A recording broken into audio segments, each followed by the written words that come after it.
Big up, big up, big up, big up, big up, and welcome to the Liverpool 12th Man Show.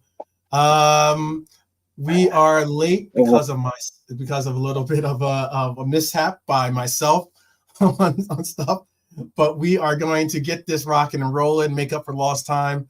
I know Brian's got another obligation after this, so we're going to make sure that we can utilize the time we have with Brian and before he has to go. And I appreciate you guys waiting for us to go live. But we are here and we are definitely ready to rock and roll on a new episode. And this episode is going to be a spotlight on the Youth Academy players and the emphasis of what they're doing for us, the impact of the campaign they're having, and just, a little bit of highlights of some of the future on-sites of what we can hope for from some of these players and the such. So I wanted to say a welcome to Brian, who's joining me today. How are you doing, Brian? I'm very good. How are you? I am good once again. Yeah. Showing my absolute professionalism. Yeah, I know. Maybe I need to be sent to room 101, but all the same, at least today, I need to be. I hope that you're well. And I wanted to definitely include you on this because I know that most of us out here have not been watching a lot of the youth academy games. They do broadcast some or a good number of the games actually, but they don't necessarily. But you don't tend to watch a lot of the games. I know at least some of us don't. I do on occasion, especially if it's a player that is out there that I'm interested to see. Or if there's been some murmur or buzz about him. How is your perspective on this year's or this class of players that we've been using, this youth academy class that we've been using? What's been your feelings on a youth academy class, Brian? Well, as we were talking about off air earlier on, I think without wanting to go into too much, I think we have the potential to have our own little class of '92 going on here. Like the Man United kids that came through, not at that level, but having looked at the players that have come through this year, it's the first time in a very long time where we've had a group like that. I'm kind of, bigging them up there a little bit, but when the season was going on, and then you actually take a step back and you realize, hang on a minute now, there might be 4 or 5 young kids that might be the backbone of this team, all of whom we're going to go on and talk about. But yeah, I think it's a great topic to get into because we do have a potential little what's the little gold mine there ready to go. So yeah, really exciting times. Yeah, I definitely share your comment about the class of '92 actually that we were talking back offline that you mentioned, that I thought was very very very poignant description, or a little bit of a concept of what we could be looking at with a lot of these players. Yeah, it's not something that happens very often. It's highly unusual to have more than one come true. So I just think, without really realizing it, because of all the noise that goes on with the season and how every game is so important, and there's games every 3 or 4 days, us as fans even can get a little bit distracted. But I guarantee there's a lot of other fans out there don't watch Liverpool, and they won't realize that kind of quietly, without too much fanfare, we've unearthed, I would say, at least 3 or 4 proper little gems that I don't think are the Jordan Ibe, Jerome Sinclair, Harry Wilson types that look good in flashes at the younger levels. But I think some of these guys have genuine promise and proper futures in the game, even at Liverpool. So it's like this rarely happens in the game at this level because it's also based around win, now. And it's refreshing to see, and I think it has kind of happened. Yeah, and I like the fact it's kind of bubbled up under the radar a little bit. You know what else I was going to ask you too is, so I got asked this on yesterday's stream, and I still do think that this is a new blossoming concept in the fact that more teams, I think, are looking to highlight their youth academy players or youth players, especially since a lot of times when you're dealing with your youth players, it's 100% profitability when if and when you sell the player. So a lot of times with these players, if they are a youth academy player or something along those lines, with the profitability and sustainability, the PSR rules now, a lot of teams are looking at like, well, if we can make money off of these youth players, great. This it's a big upturn for their books. Now, albeit you do want to keep superior talent, obviously. You want to be able to improve your team, and that always helps when you don't necessarily have to do it by, going out there and making a big splash, like a 60, 70, 80 million pound acquisition, when you can just, grow that talent from your own system. It makes a huge difference. So, and ideally, if he doesn't quite make it, you get your 25, 30 million from an AC Milan or someone. Right. Even the guys, that's the ideal scenario, is that even like that, like we had with Harry Wilson or Jordan Ive or something, like you still get some kind of benefit. But just as an example of how rare this is, and FFP is playing a big part in this, that they're going to have to start focusing maybe a little bit more on not buying players and nurturing players. Big clubs are always going to spend. But Brentford, who are a club based on the exact same model, the guys who own Brentford and the guy who owns Brighton were partners. And then, so they do things very similarly, all data, all data, all high-end kind of stuff. And Brentford worked out that they're better off not having an academy, so they disbanded their academy. That was before, while they're in the championship, because they realized the amount of money it costs plus the amount of players that come from it is a net negative. So, and they're a London club that can attract players. It's a big catchment area, and they had to. It's because Premier League rules. You have to have an academy if you're a Premier League club. That's the only reason they reinstated their academy, is because they were forced to by the Premier League. So it shows you there's different business models, but it just shows you that a club like Brentford can say, we can be a top club we don't need an academy. Just buy sell and trade players and have a reserve team. So it just shows you how some clubs have many different ways there are. Like, that's polar opposite ways of looking at it. Whereas you have some clubs that will put 100 million into their academy, but only the big boys can afford to do that. They're not all, and hoard clubs or hoard players like Chelsea can. Well, Chelsea also used to do a lot of basically just bearing players on loans, basically, like allowing all these loans to take place. They make a lot of money off their loans, obviously, too. But I mean, if you're able to have such a stockpile of like players, whether it's youth academy players or whether it's even like players that you brought in from other clubs to add to youth academy players, because sometimes you're like an Elliot, who I put Elliot on the list technically only because I was just referencing about how the fact that he's so young, and sometimes we conceptualize this player as a player, a first team player, but yet he's only 19 years old. He's 19. It's not, if not 20. How old is Elliot? I think he's 19. Harvey Elliott is just about to turn 21. Yeah. Okay. So we did have to pay. I mean, technically, we had to pay to get him out of the Fulham academy, but we got him very young, and they started off the process. But same with Carvalho, we had to, pay the fee to get him out of the academy, get him out. But we took him very young, and that loan to Blackburn is what made Harvey Elliott.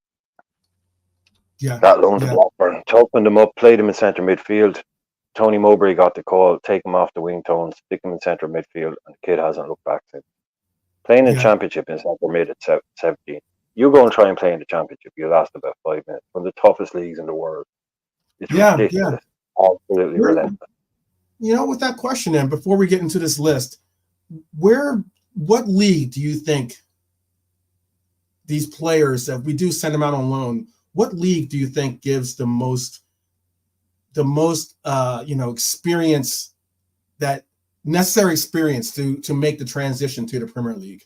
what league do you like to see these players go to? And you can be confident that they'll most likely come back with the toughness that you're speaking on to be able to go into the Premiership and really make a difference.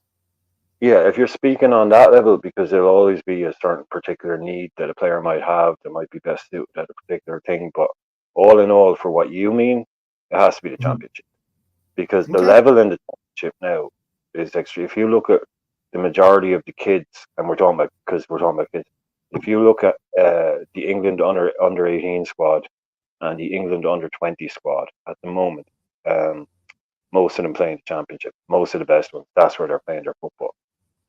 Because the level in the championship now has gone up a lot in terms of the players. Because again, where do you think these Premier League teams go when they get relegated? They go to the championship. They're not mugs. So it's a long season. It's men's football. It's proper men's football. It's still very physical, very long seasons.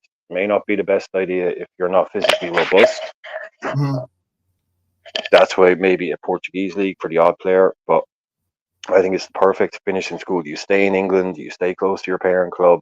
Your parent club, which the most important thing is that your parent club can watch what's going on, see that you're being used correctly, see that you're being used at all in the way that they might have an agreement with that club.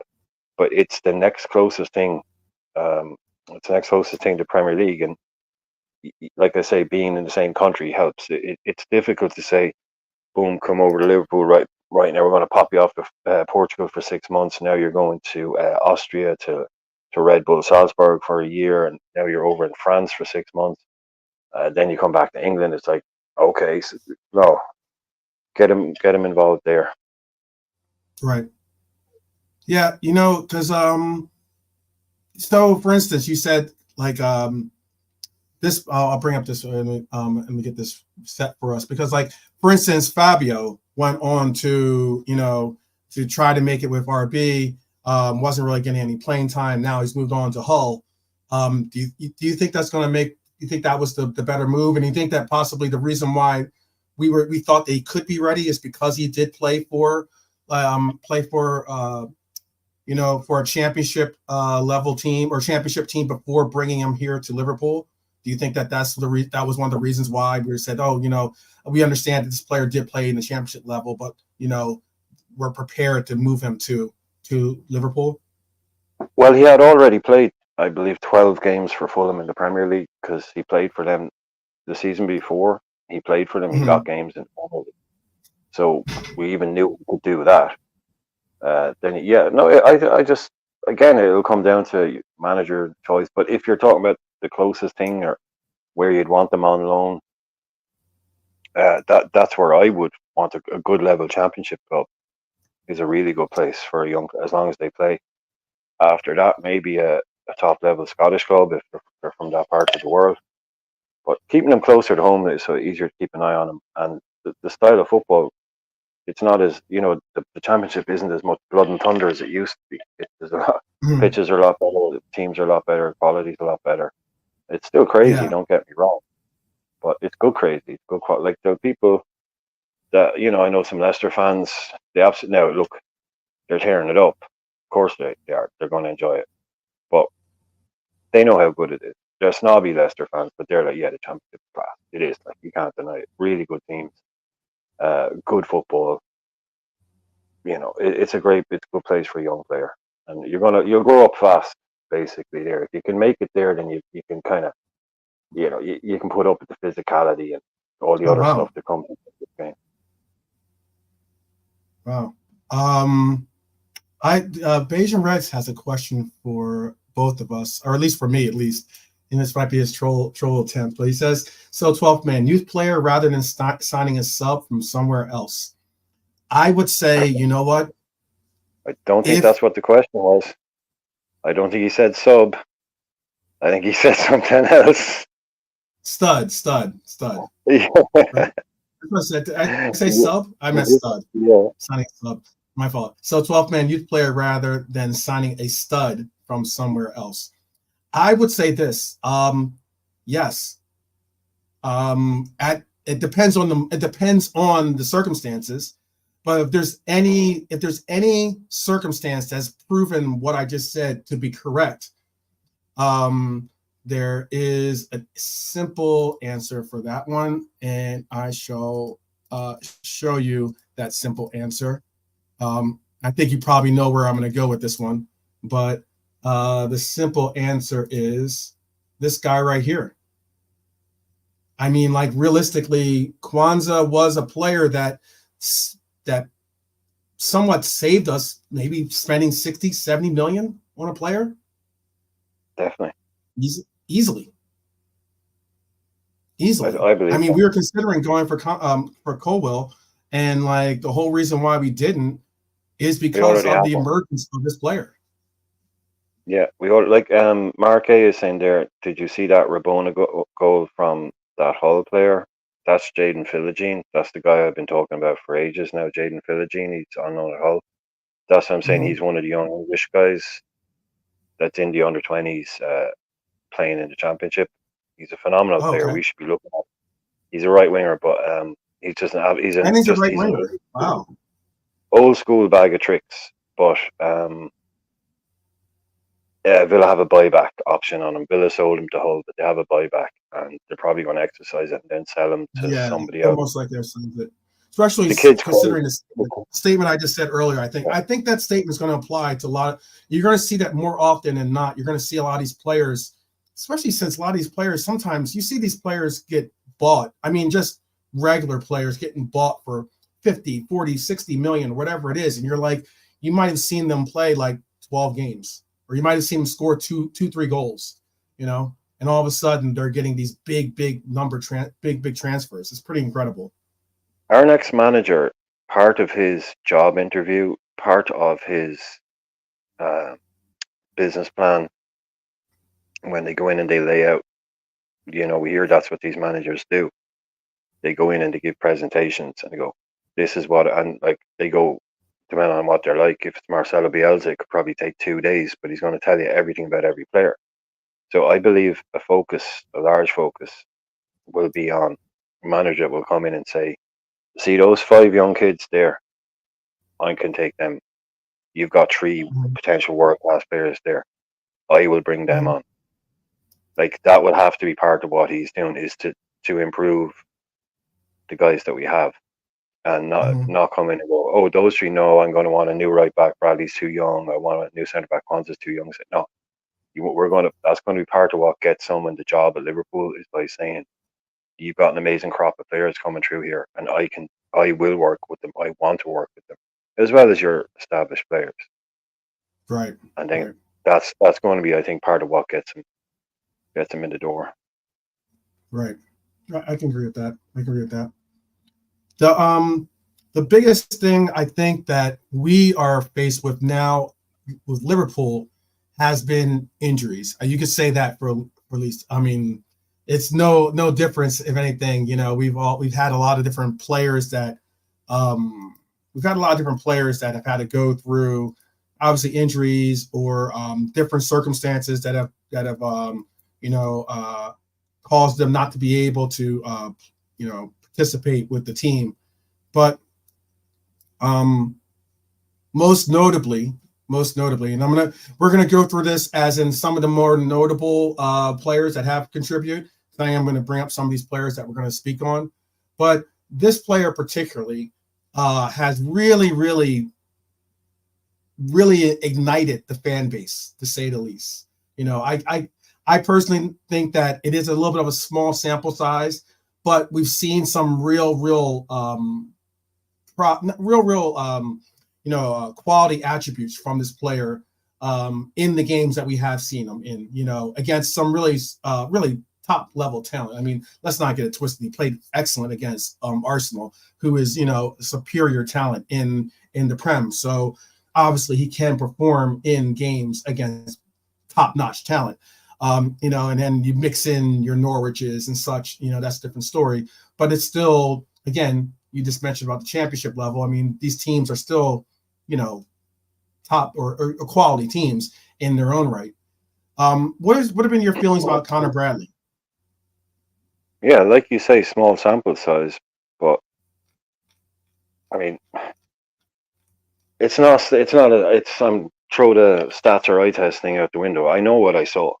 You know, Mhm. you know those people that tell you they got abducted by UFOs and or they saw a UFO and other people that weren't there. It's like, no, I know what I saw, and I know what I saw with Connor Mhm. Bradley. I don't need the stats. I don't need the eye, the eye test. But I mean, does he go on and be the next? I don't know. Kid could be gone in a year. I don't know. You know, stranger things have happened.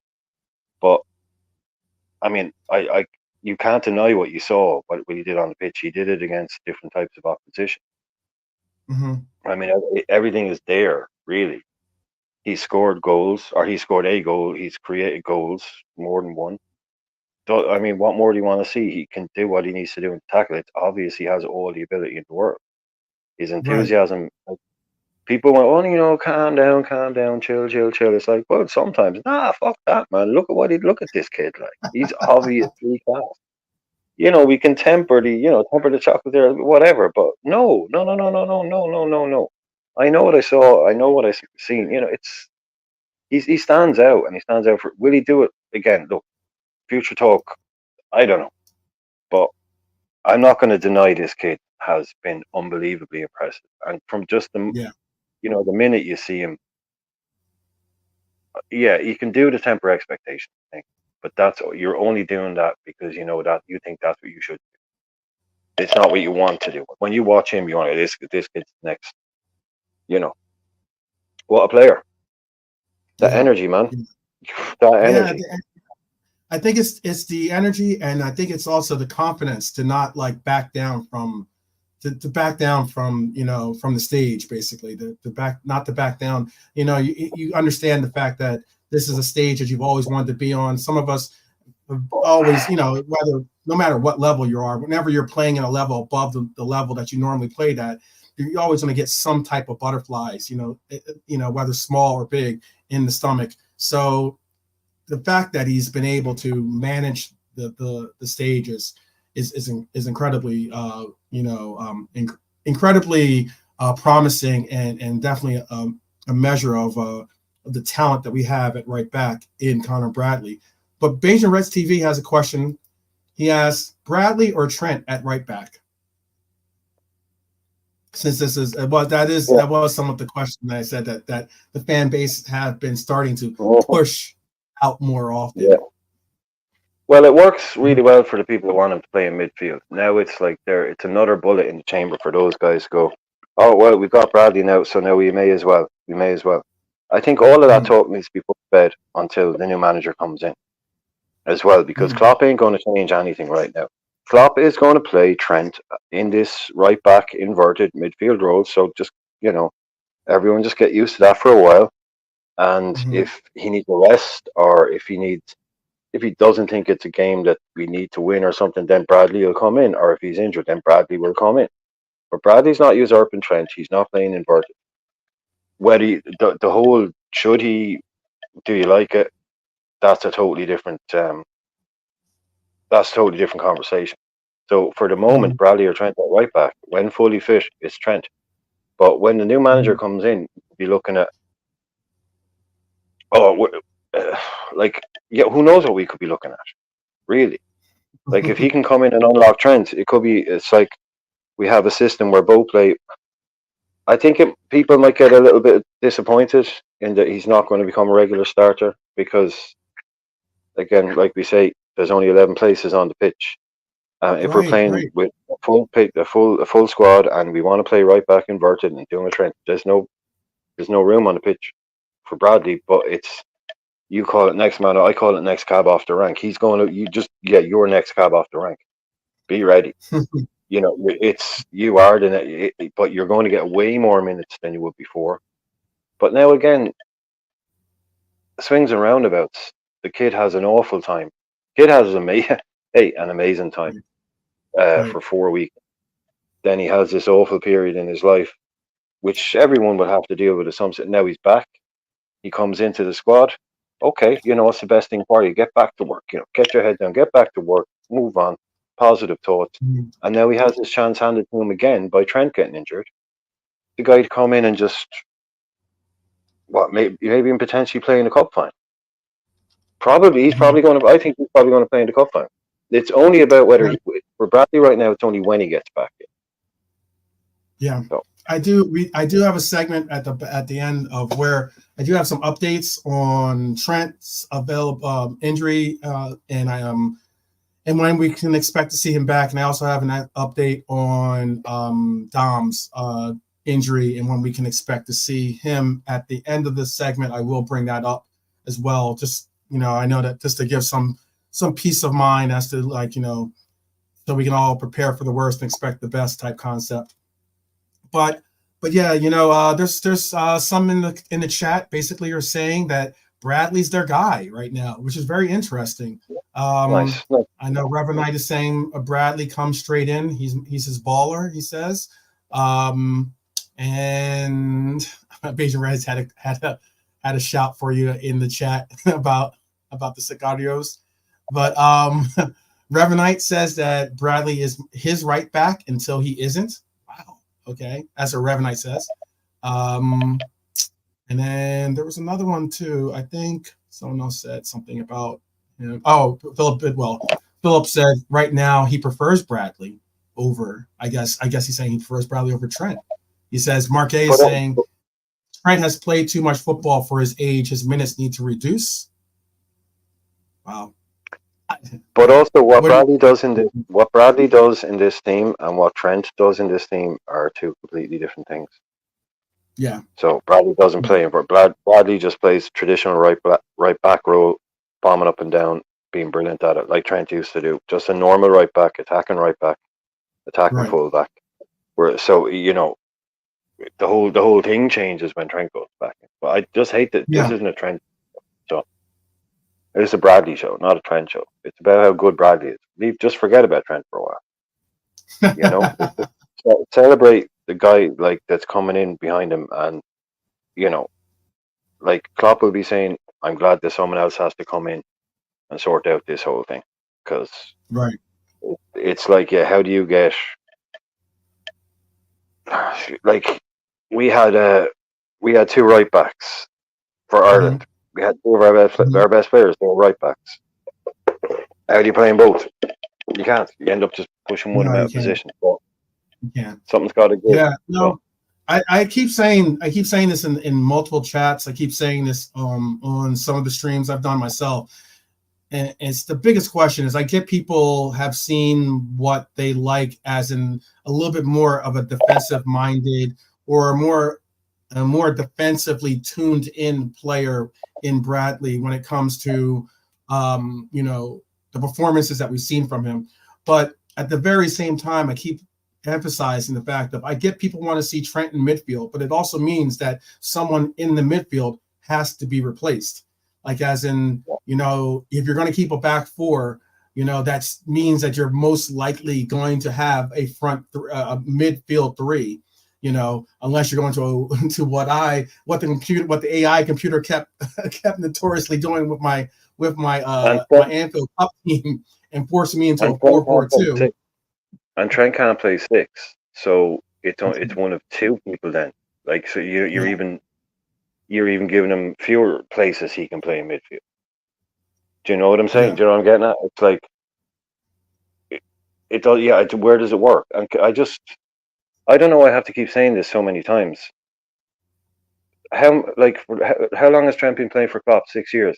How many times have we been decimated with injuries in midfield trying to cobble together? Why has Klopp never played Trent as an out-and-out orthodox midfielder, just in a tree? Why has he never done it?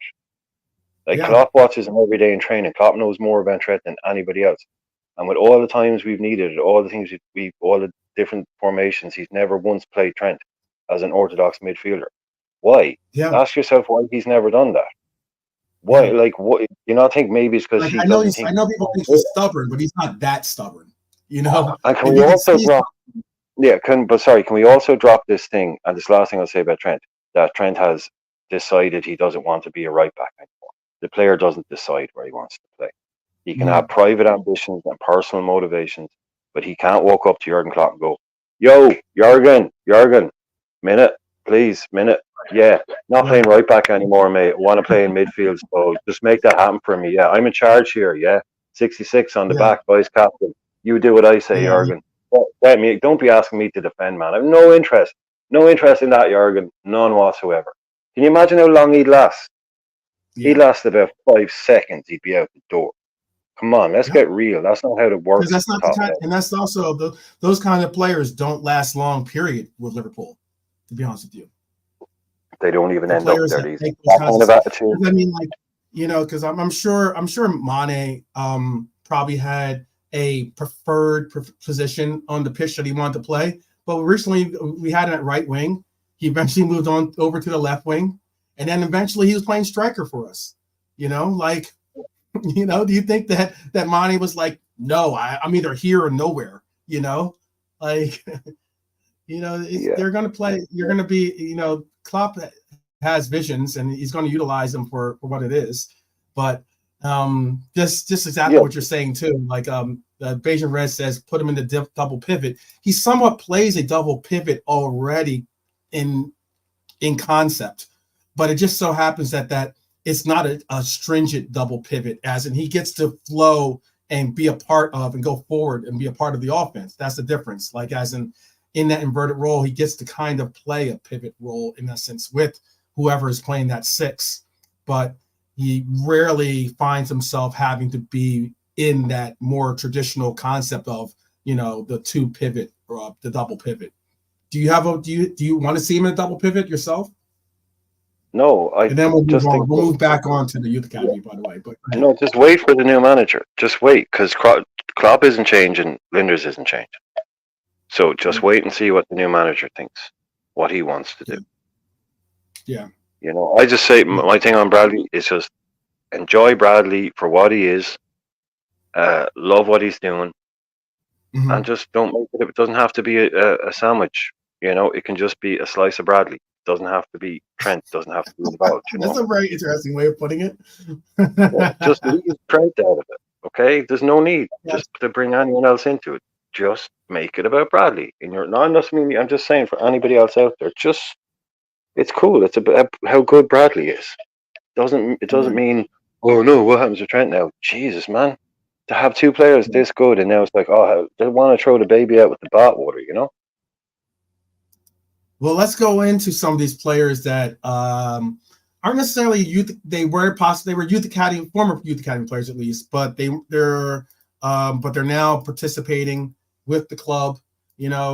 This name right here is a name that a lot of people are really, really anxious to see get back onto the pitch. I know he's going through some of the injuries and such that he's had to deal with the growing spurts and such, similar to what Gerard had to go through in his young career. But Bajcetic is someone I think is going to really provide some definitely going to provide some answers for the future for us.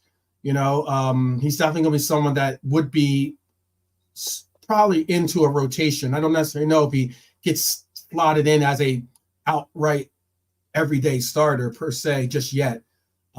Is that do you hold that same concept, or do you think that he is if he's fully fit, the Bajcetic should start? Do you think that with this current team, by the way, too, not Not with with the no, not with this current team. Unfortunately, again, timing. We talk about it all the time. He was that thing where we knew the league was burnt, so we switched to the inverted system that we were planning to move to later on. We just did it for the last 8 games of the season, and Mhm. Bajcetic stepped in. He was one of the stars. It's so unfortunate because he just looked so good, and I think he would have stayed in the team to a degree. Maybe dropped in and out, Mhm. obviously because of his Mhm. age. But now he's Mhm. what are we talking about? What are we saying? 6, 7 months On the now? lines. It's on the levels of like it's getting to the 8 months? point where it's on the levels of the Algo style, I think he'll of miss him. the season. Yeah, I think he'll miss the season. Like, or like at this stage, there'd be no need to really rush him back into a team if he's fit enough to. Here's your a reward at the end of the year. But he could probably be in it. But he was building up some great rhythm. And it's very unfortunate, a little bit worrying that this one thing became one thing, and that became, oh, right, yeah, forget about that. He won't be, yeah, like Thiago will be back before he will. And Thiago is Right. 6 months away. So, Right. okay, right. So he's out there.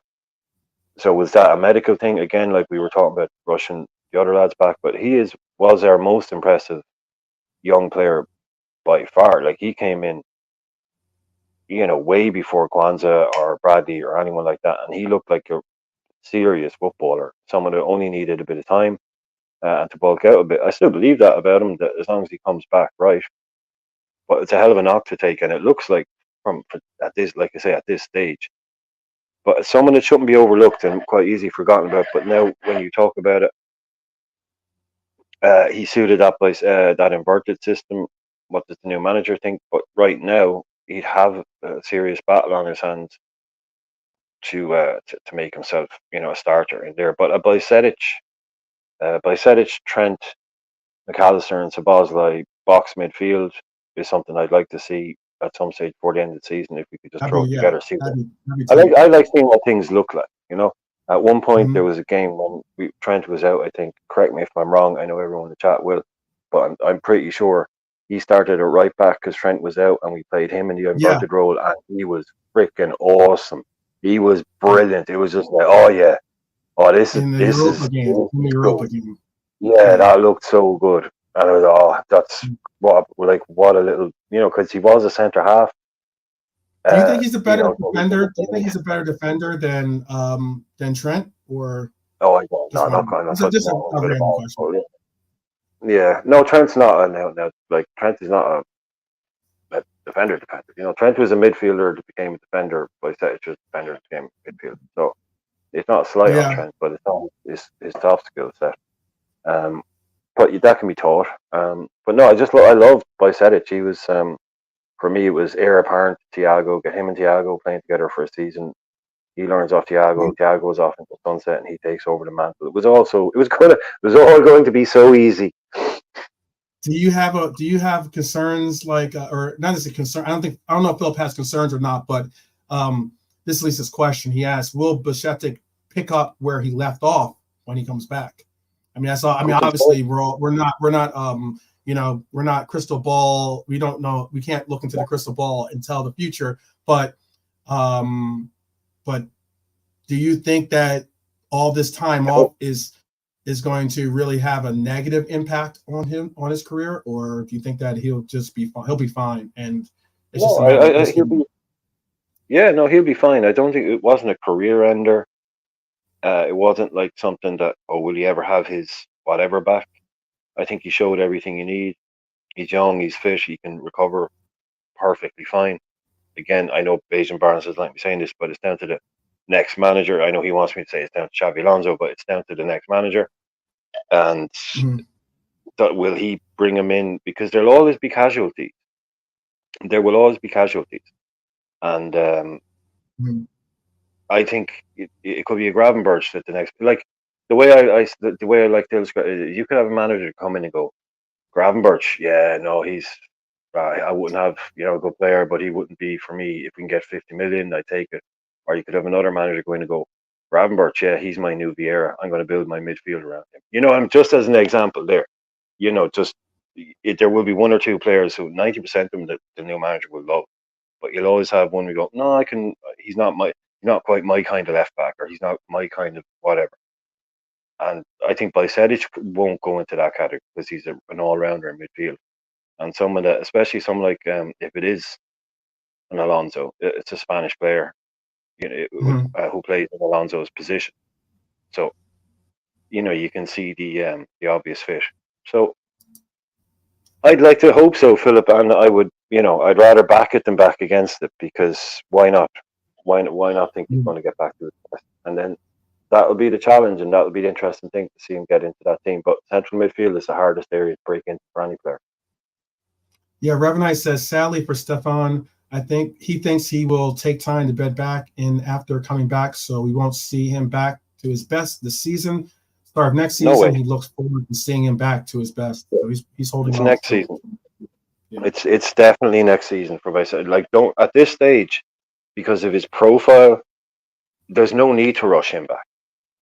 It's not like we're sitting on tenterhooks waiting for Mo Salah or waiting for Darwin Núñez or waiting for Alisson or Van Dijk. You know, it's like as soon as they're back, they're right back in the team, and we're way better. It's just like no, let's just keep cooking as we are, and let Bicetic recover properly pre-season, new manager, and then next season again, and go from there. Absolutely no need to, because it's the adductor thing, which is pretty important to when it comes to kicking the ball, basically. So let that heal properly. It's that hip muscle that basically allows you to pull your leg back and move it forward. So that's what I would, probably pretty important. So get that right. You know, we saw it with Thiago, those hip things, just get them right. But I think he should come back and be one of our best young players, without a doubt. Absolutely, without a doubt. Okay. Yeah, And there's a bunch of different names. Could I just say, maybe the kind of guy who, because of his background in 5 years, 8 years, 10 years, or even with a new manager, he might even move back into his original centre half role. Yeah. You know, he's grown up doing that. I definitely get it. I get it.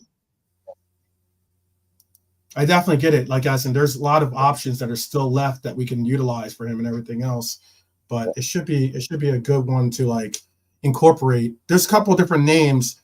I'm gonna have K-Mac has asked, and I have definitely graciously said I would appreciate K-Mac's contributions. So K-Mac is just give me a thumbs up when you're ready, K-Mac, and I'll bring K-Mac in. Okay. K-Mac, how are you doing, brother? I'm good. I'm good. Can you hear me? Yes, I can hear you. We can hear you. Yeah, cool. How you doing, guys? You good? All right. Excellent. Definitely. Yeah, Brian and I have been chatting it up. Brian and I have been chatting it up about the youth academy. Something like, something positive about this team, I would say, to say the least. Real quick, what are your thoughts on the youth academy? Are you bullish now, or is it more, it's like a stock market term, but like, are you bullish on our youth academy, or do you think that our youth academy is, it's a flare of brilliance, but we still have work to do with it? I feel like now under Klopp, well, obviously Klopp's going, but under the stewardship of Klopp over the last couple of years, I feel like our youth academy is a bit like Real Madrid's. Oh wow, that's high praise. It's bringing through players which will actually make the first team. There's a lot of youth academies where players don't actually make the first team. I mean, we can kind of look at Chelsea, but I don't think they really had an option because they got banned from transfers for 2 years under Frank. Where with Frank, so we had to play youth team players, which is why you see their youth team players flourishing, like the likes of, Reece James. You've got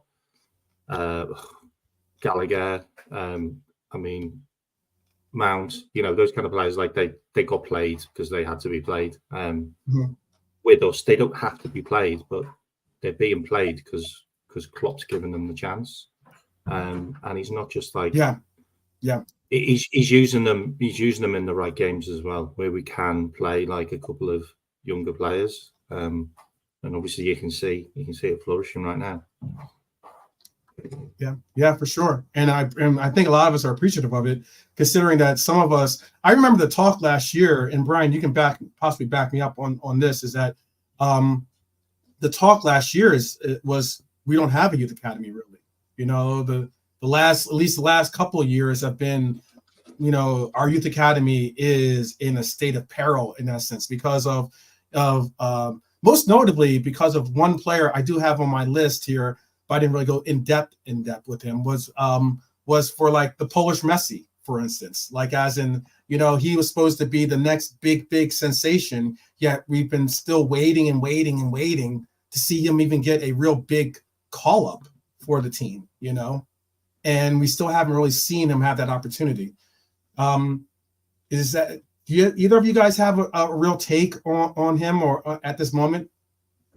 Well, I'll just say, we and again, K-Mac, I hope you're well. we missed a bit at the start, and I made a disclaimer that again, and I'm glad you're here, because I am, hands up, I am not the academy guy. Like, I know the kids that have come through. Like, I'm not watching the games, those young games. I've never said, oh, I know all about the young kids.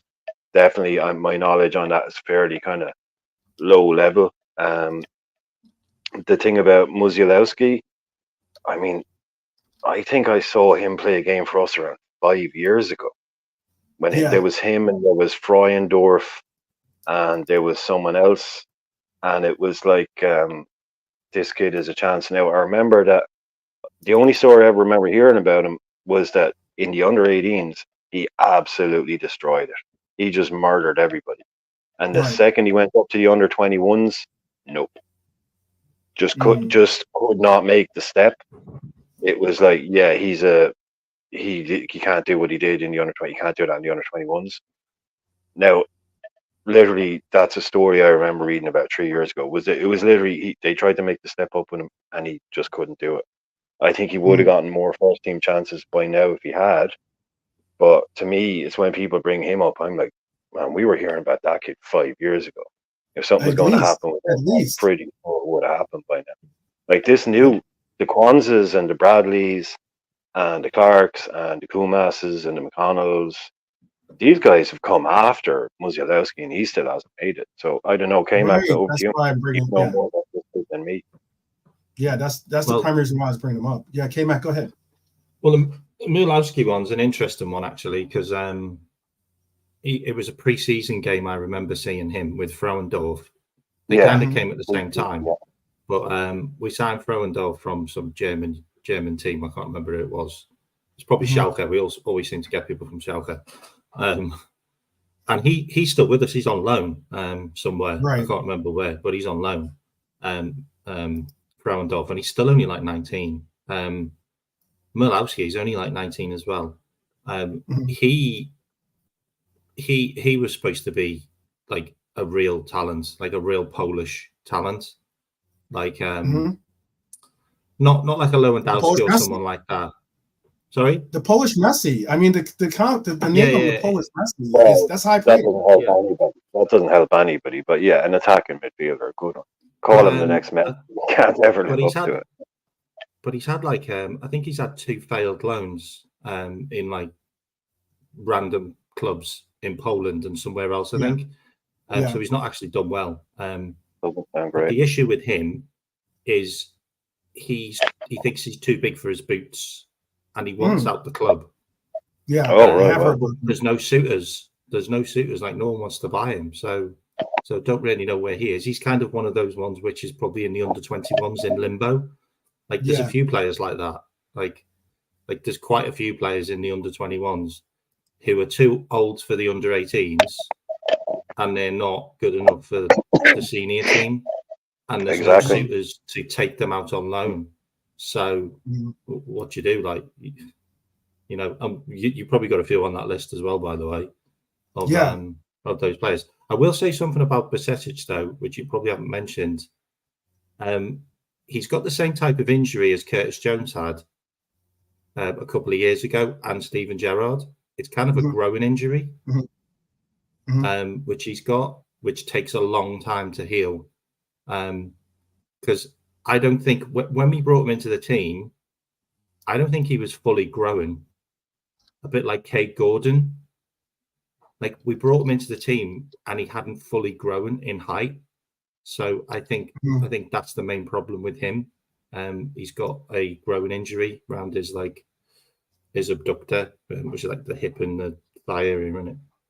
Anyway, so yeah, no, that I did slightly mention that because I know Gerard had similar styles of like the growth spurts and such, and the growing pains, I guess they call them, or something like that, type of injuries, and making where if you do get a knock, it's a little bit harder to recover from those knocks, and trying to play through them isn't exactly easy either as well.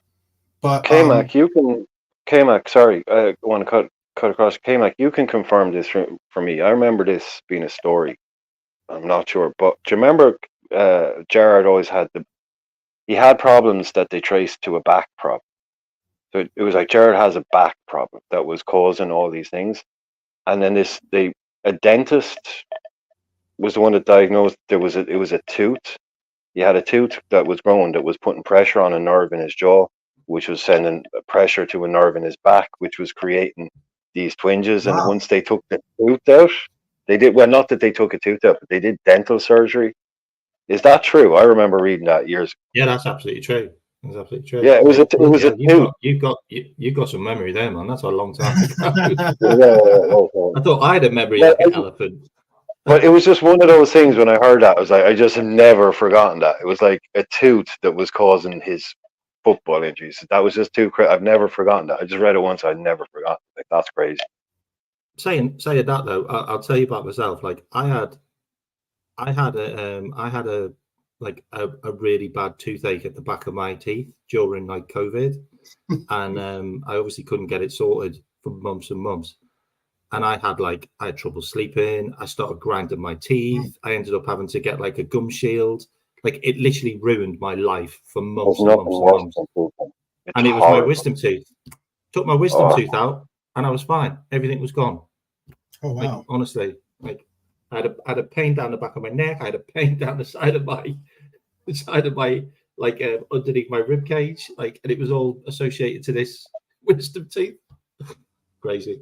Wow. That's pretty. That's I don't mean to. We're not trying to make it into the dental show. Dental hygienist show today. But that is interesting though that's what did it, which is simple, some type of simple procedure, and all of a sudden well, pain travels down your body. Pain can never travel up your body.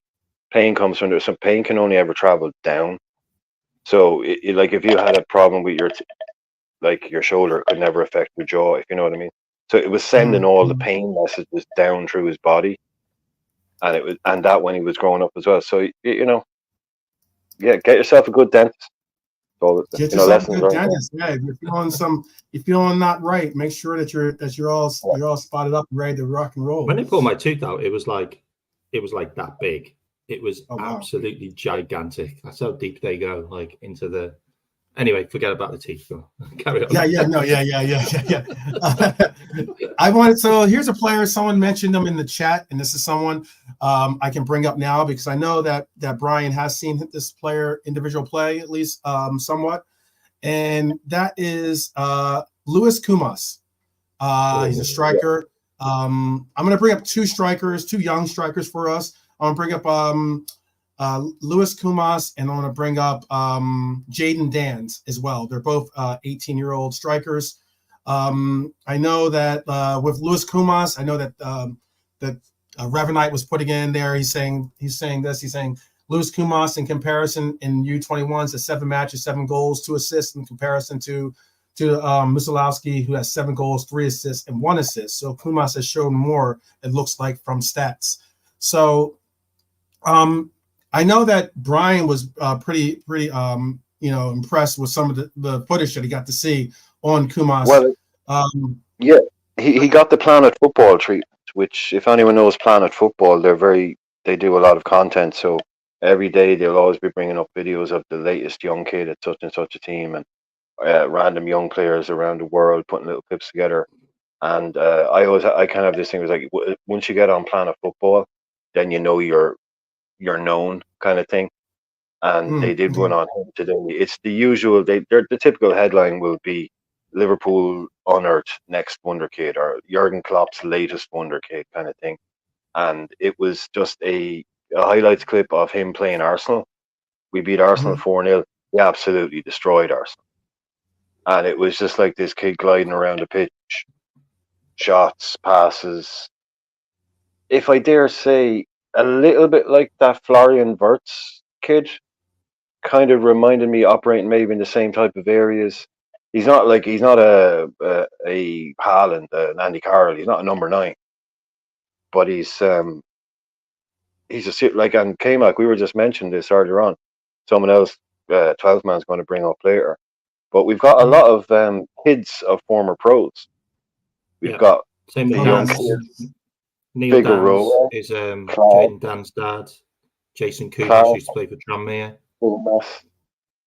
Yeah, there's a bit of a thing going on there. Like, definitely, there's a bit they're also not from our academy, by the way. Those players, they didn't come through our academy from a young age. We signed them from other clubs' academies, which is where we seem to be getting better joy. By the way, obviously Bradley and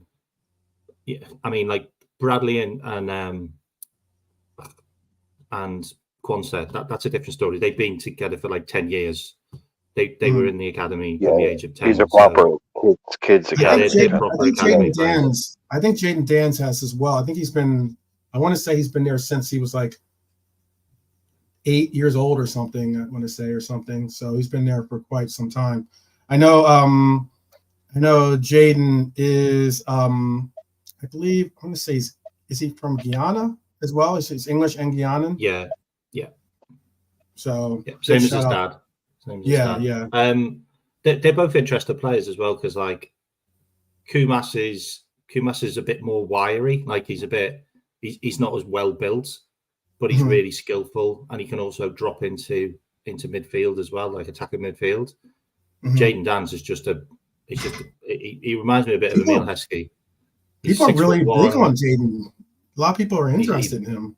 He's a big lad, and he's been banging them in for the under 18s. Like I think he's got more than 20 goals like for the under 18s.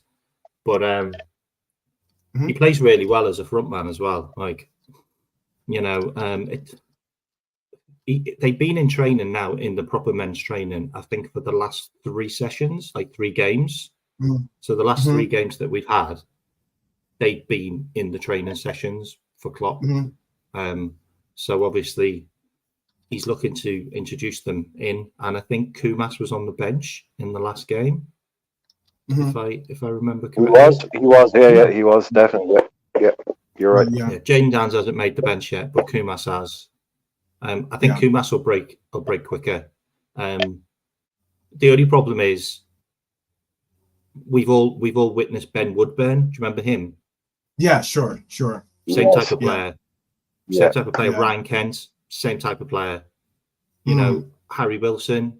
Same. I was just about to say, Harry Wilson. Yeah, they're all same type of player. They're all like Kumas. Kumas is like all of those players. So it's whether he makes the cut. Like to be fair, I think Wilson and Kent probably should have had a better chance at Liverpool. Came up. They both turned out to be good players. Woodburn is the slowest footballer I've ever seen in my life.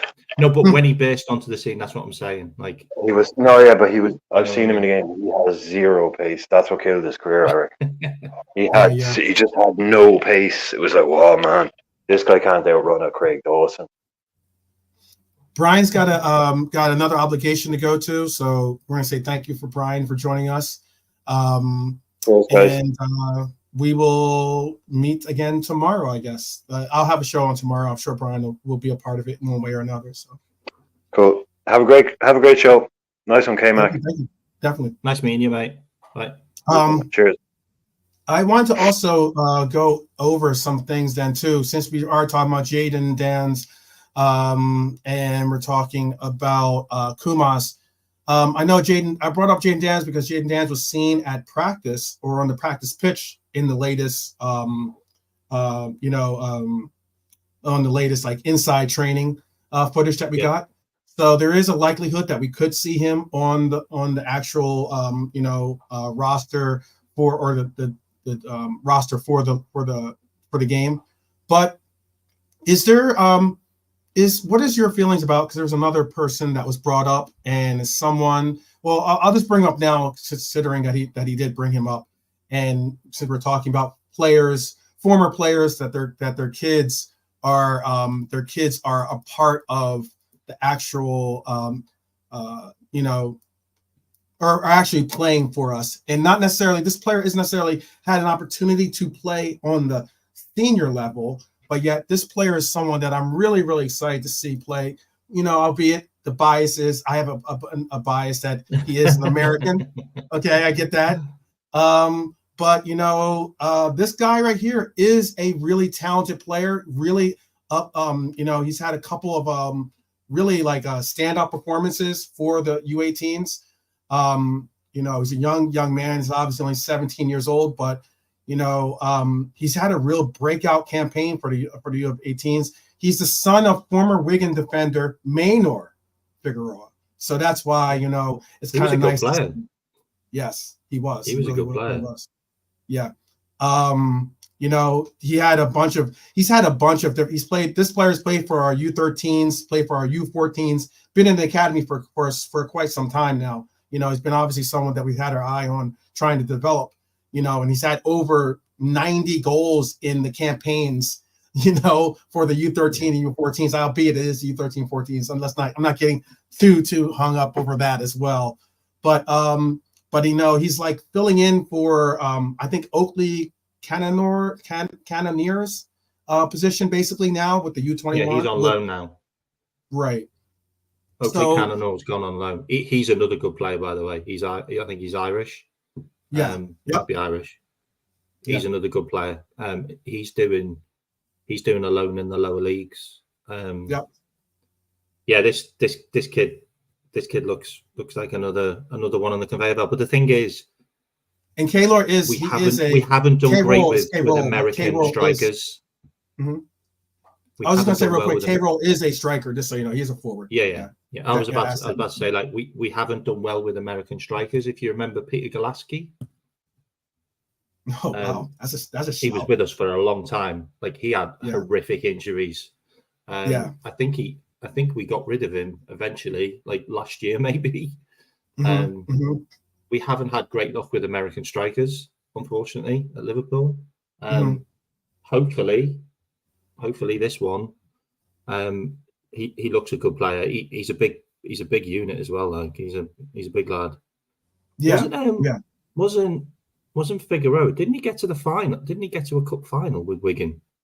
Yes, he did. Didn't they play like Man City? He played like Man City. He was actually a very prolific player. I mean, he was a big you know, impact player for them. He actually was someone that actually got playing time. So, but yeah, you know, he's so as much as you might say American, he is also Honduran as well, because he has so he has the ability to play, but he has chosen to play for, I believe he has chosen to play for the U.S. men's team. He doesn't want to play for Honduras. Oh, he could rock for Honduras too. No, Honduras, he doesn't want to, because he's going to be the only guy. Like, I think they've only got one good player, and he's a striker. Yeah, in their actual team, and they concede like 50 goals a game. Yeah. Here's there's so all right, so let's there's another player. He was 16. Is he 17? No, he just turned 17. He just turned 17. Okay, I thought he was 16, because I was thinking he's really young still. Like, no, he is very young, and that's but the unique thing about why I was bringing him up is obviously because he's an American, but still also because I think that he is. You're right. Like, I know a lot of the names that we're bringing up have been more midfielders, if not defenders, you know, as the breakout stars or the breakout players for us. I know Kumas and Dons are both strikers. So, you know, I am optimistic to see what they can bring for it, and if they can make a real, impact for us. I know that one of the players that unfortunately got injured, you know, was Kai Gordon, for instance. Kai Gordon had so much promise, was definitely someone that was, I think he was even, he was sooner, we were looking to sooner implement him into the lineup than even Ben Doak. I think that he had he was in the line, you know, in the stepping stones. Have you spoke about Kai Gordon yet? No, I haven't. I was just about to bring him up. Have you got him on your list? Have you got him on your list? I do. Okay. Do you want to bring him up? I'll bring him up right now. Yeah. I know quite a lot about Kai Gordon. Yeah. Let me bring him up. So Kai Gordon, go ahead. Yeah. So he's another guy we got from Fulham, by the way. Right. So he went to Fulham, and the reason why he got injured basically is he went into Fulham, and he went straight into their first team because he was that good, and they played him straight off the bat, and they were men's training him when he was only 17. Oh, 17 or 16? No, 16. They were men's training him when he was 16. So he wasn't actually supposed to be getting the training sessions that a kid's supposed to get, and he was still growing. We then signed him about 6 months later because he was that good. Right. And he was a bit like Harvey Elliott. Right. He was about Harvey Elliott. He was probably one of the best up and coming youngsters in the entire country. Every club wanted him. Like, I'm pretty sure Real Madrid were looking at him as well. Like, seriously, he was that good.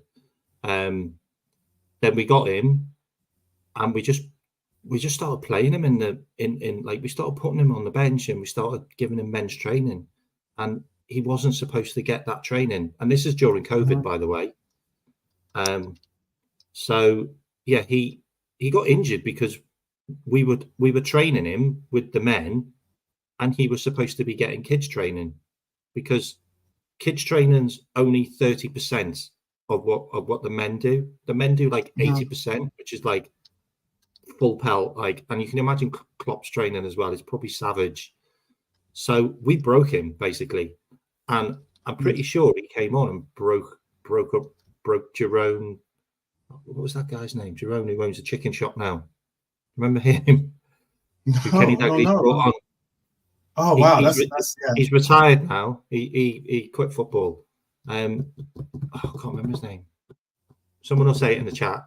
Someone will definitely say in the chat. Like Chat's undefeated with that kind of stuff. He was like the youngest. He was the youngest ever player to play for Liverpool. Kenny Dalglish played him. I think it was Kenny Dalglish, and Cade Gordon broke that record because he was younger. Because we played. I think Cade came into the team when he was 17. I think he scored on his debut. Yeah, he did. He scored like 2 goals for us, and he played like 8 games or something like that.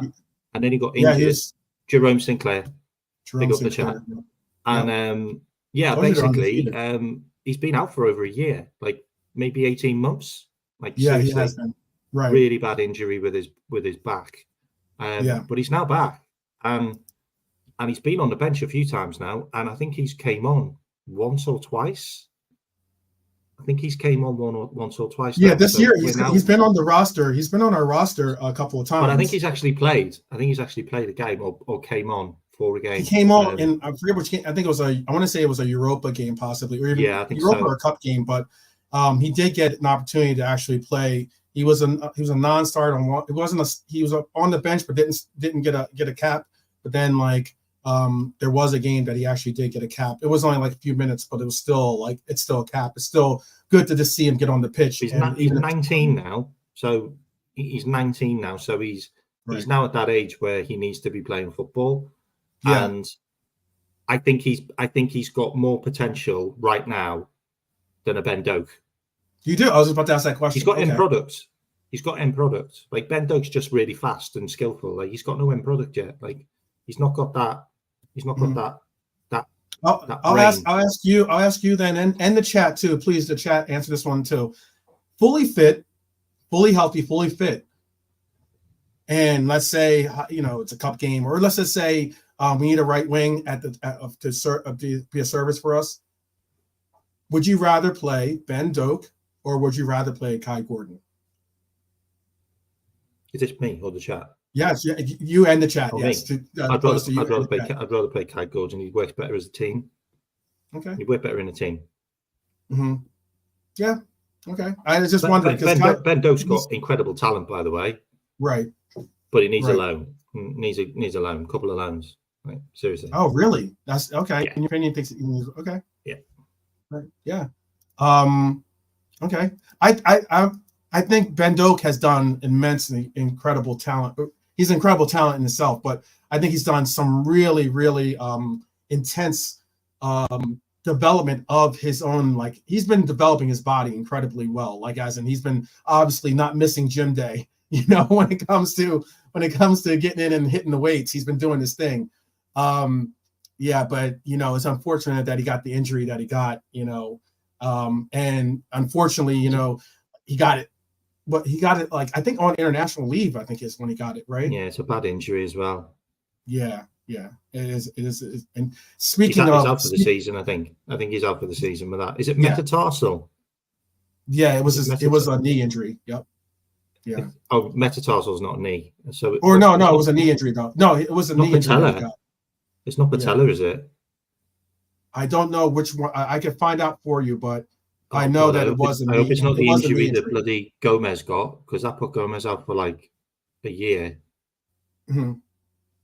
Yeah, I know it was a knee injury. I mean, like, it's really sad because I mean, like, he did really well with Celtic. You know, he did really well with like on his loan deals, and then finally getting the opportunity, having a moment. Huh? Meniscus. That's the one where they have to keyhole surgery and take the liquid out in that. That I'm not. I need Chris Angel in the chat. That's what the meniscus is. The meniscus isn't as bad, but it's still a few months. Right, and it's the knee, right? Meniscus is the knee. Yeah. So yeah. Speaking of lateral meniscus. Lateral meniscus. What's really funny is that injury is on a Celtic website. Doesn't even play for Celtic anymore. Yeah, I know, right? They could all wish, though. They could all wish. Yeah. I was gonna say, speaking of injuries, here's another player that, you know, obviously he's not necessarily part of our youth academy, but he's certainly a youngster enough that, you know, he's worth speaking on, and that is Calvin Ramsey. We're speaking of the high hopes that we have for Connor Bradley. I have some very high hopes for Calvin, actually.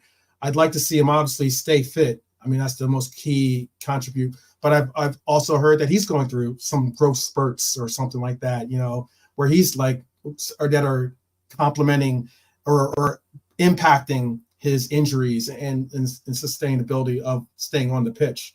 What are your feelings on Calvin? And again, I know he's not a youth academy player, but I'm just mentioning him since he's a young player. So Calvin Ramsey, I mean, this kid is really special. Like he could be a real star, like an Andy Robinson. Like, seriously, that's high praise. He could be incredible. He's now had 3 knee injuries, mate. He's only 20. It's a real concern. It's a real concern. Like, he had a knee injury at Rangers when he came to us. He also won Player of the Season and Young Player of the Season in Scottish football, like as a 19-year-old. We bought him with an injury. We already knew he was injured. He got a knee injury, then he got a back injury. Then he went out on loan, got another knee injury, came back, and then got another knee injury. So he's had 3 knee injuries now. Like, it's a real concern, and it's the same knee every time. Right. He's now out for 6 to 8 weeks. And that's, so he's with Preston on loan, and he's now out for 6 to 8 weeks. That's another knee injury. And it does make a concern. It is a concern, considering that if he's having difficulty staying fit in lower level leagues, not saying that it's that much, but there is a level of intensity, level of physicality that you have to be prepared for when you do make that step up there from those other leagues. So that is a concern that he's struggling to maintain it. The biggest problem I've got with him is I think he's coming back too soon because he's eager to play and impress. And he needs to just give it time. A bit like Kate Gordon did, but Kate Gordon had a breakdown as well. He came back and had a breakdown. Like, these young players need to just like do what Salah does. Like, you know, take the right amount of time you need to heal from your injury and bring yourself back in slowly. That's what he needs to do. Like, and if it takes like an extra month or so, then so be it. Just make sure you're 100%. And unfortunately, Preston probably haven't got a great medical staff to. Yeah, I was going to say know that. Yeah, right. And the loan before that, like, I can't remember where the loan before that was, but maybe they haven't got the greatest staff to do that. Like, I don't know, but it's a bit of a concern for me that he's injured again. He keeps on getting injured, and he's got Connor Bradley in front of him. like at Liverpool. So it's not looking good, is it? It's not looking. Yeah, it's not looking at the utmost of It's not looking like promising. he's got a path anymore. Oh yeah, yeah, very true. And he Very path true. because we literally signed him to be Trent's backup. Yeah, you know what? That's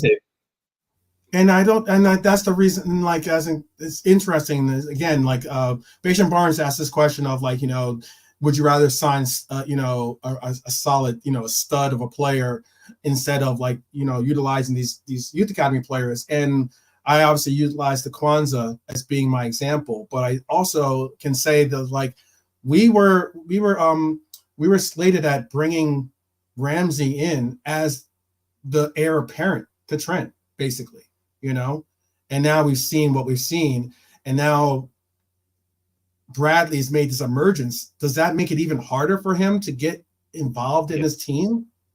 Yeah. Like, what exactly does that do to his path to being a part of this club? That's the real question I have. I mean, for me, he needs to play bloody football. Like Bradley's played like over 60 games already of men's football, and he played over 50 games for Bolton. He was their player of the season. Yep.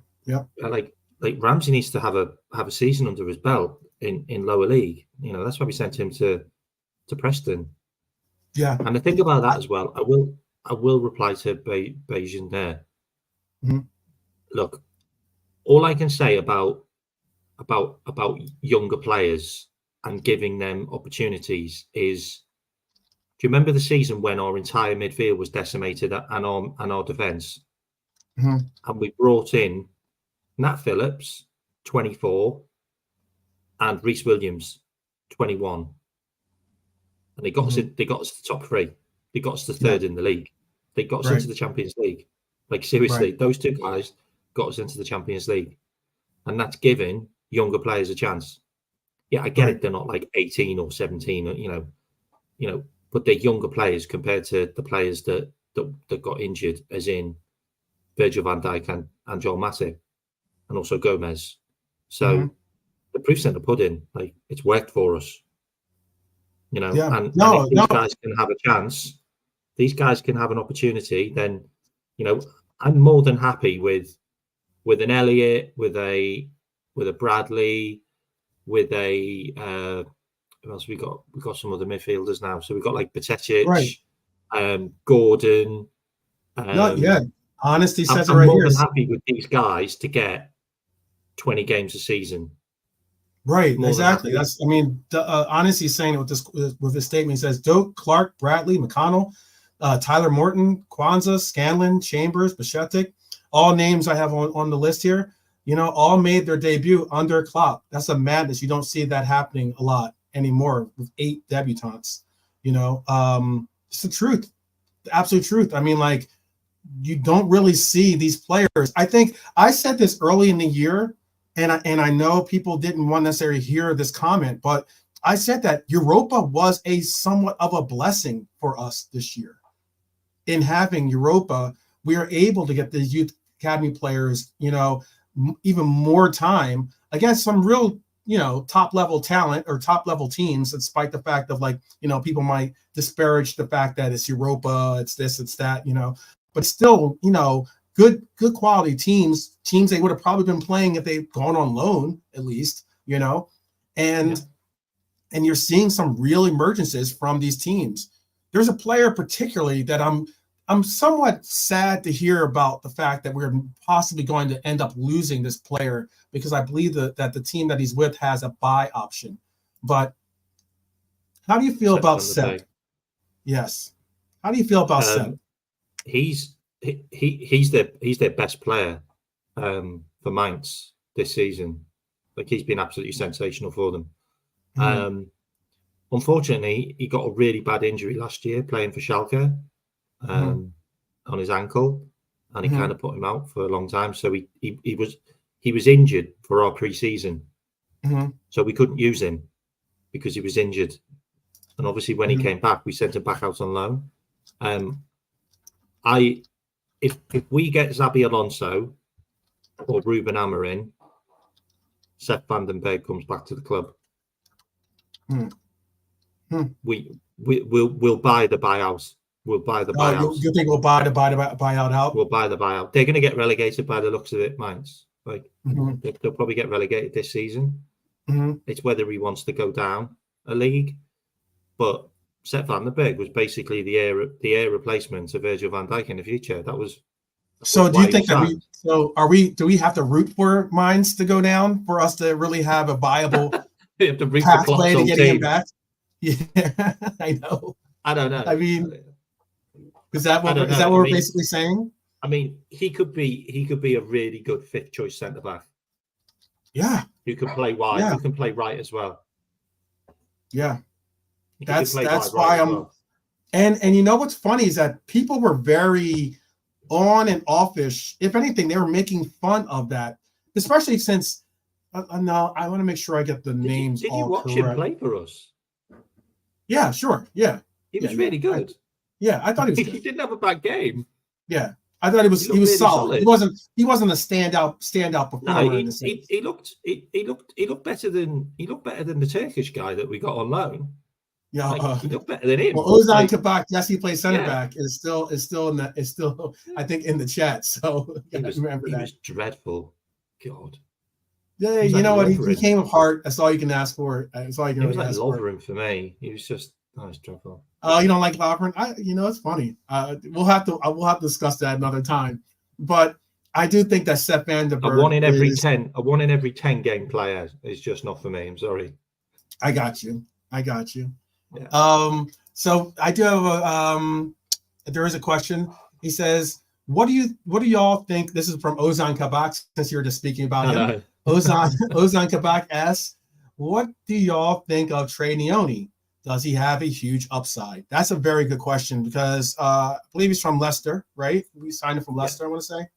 And we've seen him on the actual roster, list as well. Obviously, there's certain clubs that are really. What's that? He's been on the bench twice.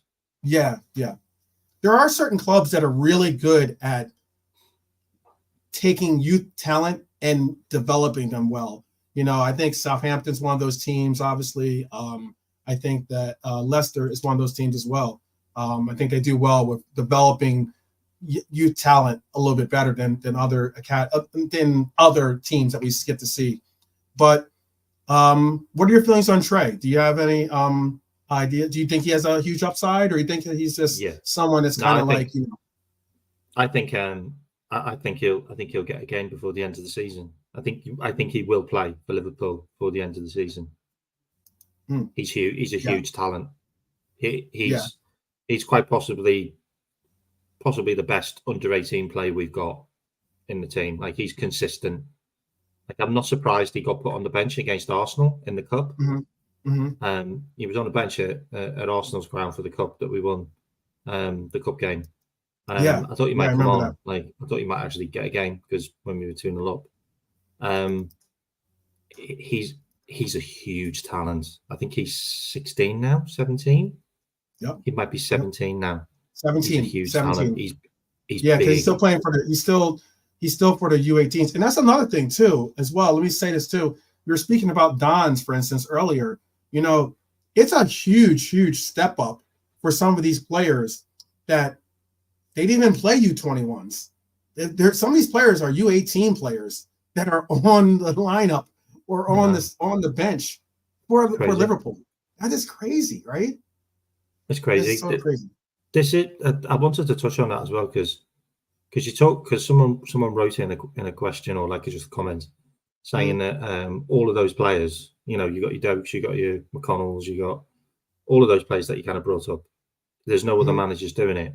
There was another manager that did it for Liverpool. If you remember, Kenny Dalglish played a lot of youngsters. He did. You got Flanagan's. Some of them weren't great. Like Brannigan. Why do you think he did that? Why do you think that certain? Why do you think that Kenny especially? Kenny managed the under-18s for a while. Remember, right? With Gerrard, he managed the under-18s with Gerrard for a couple of seasons. So he obviously had an eye on who was good enough. I mean, Joe Flanagan was a decent player. Like what was he called? the Scouse Cafu. Yeah.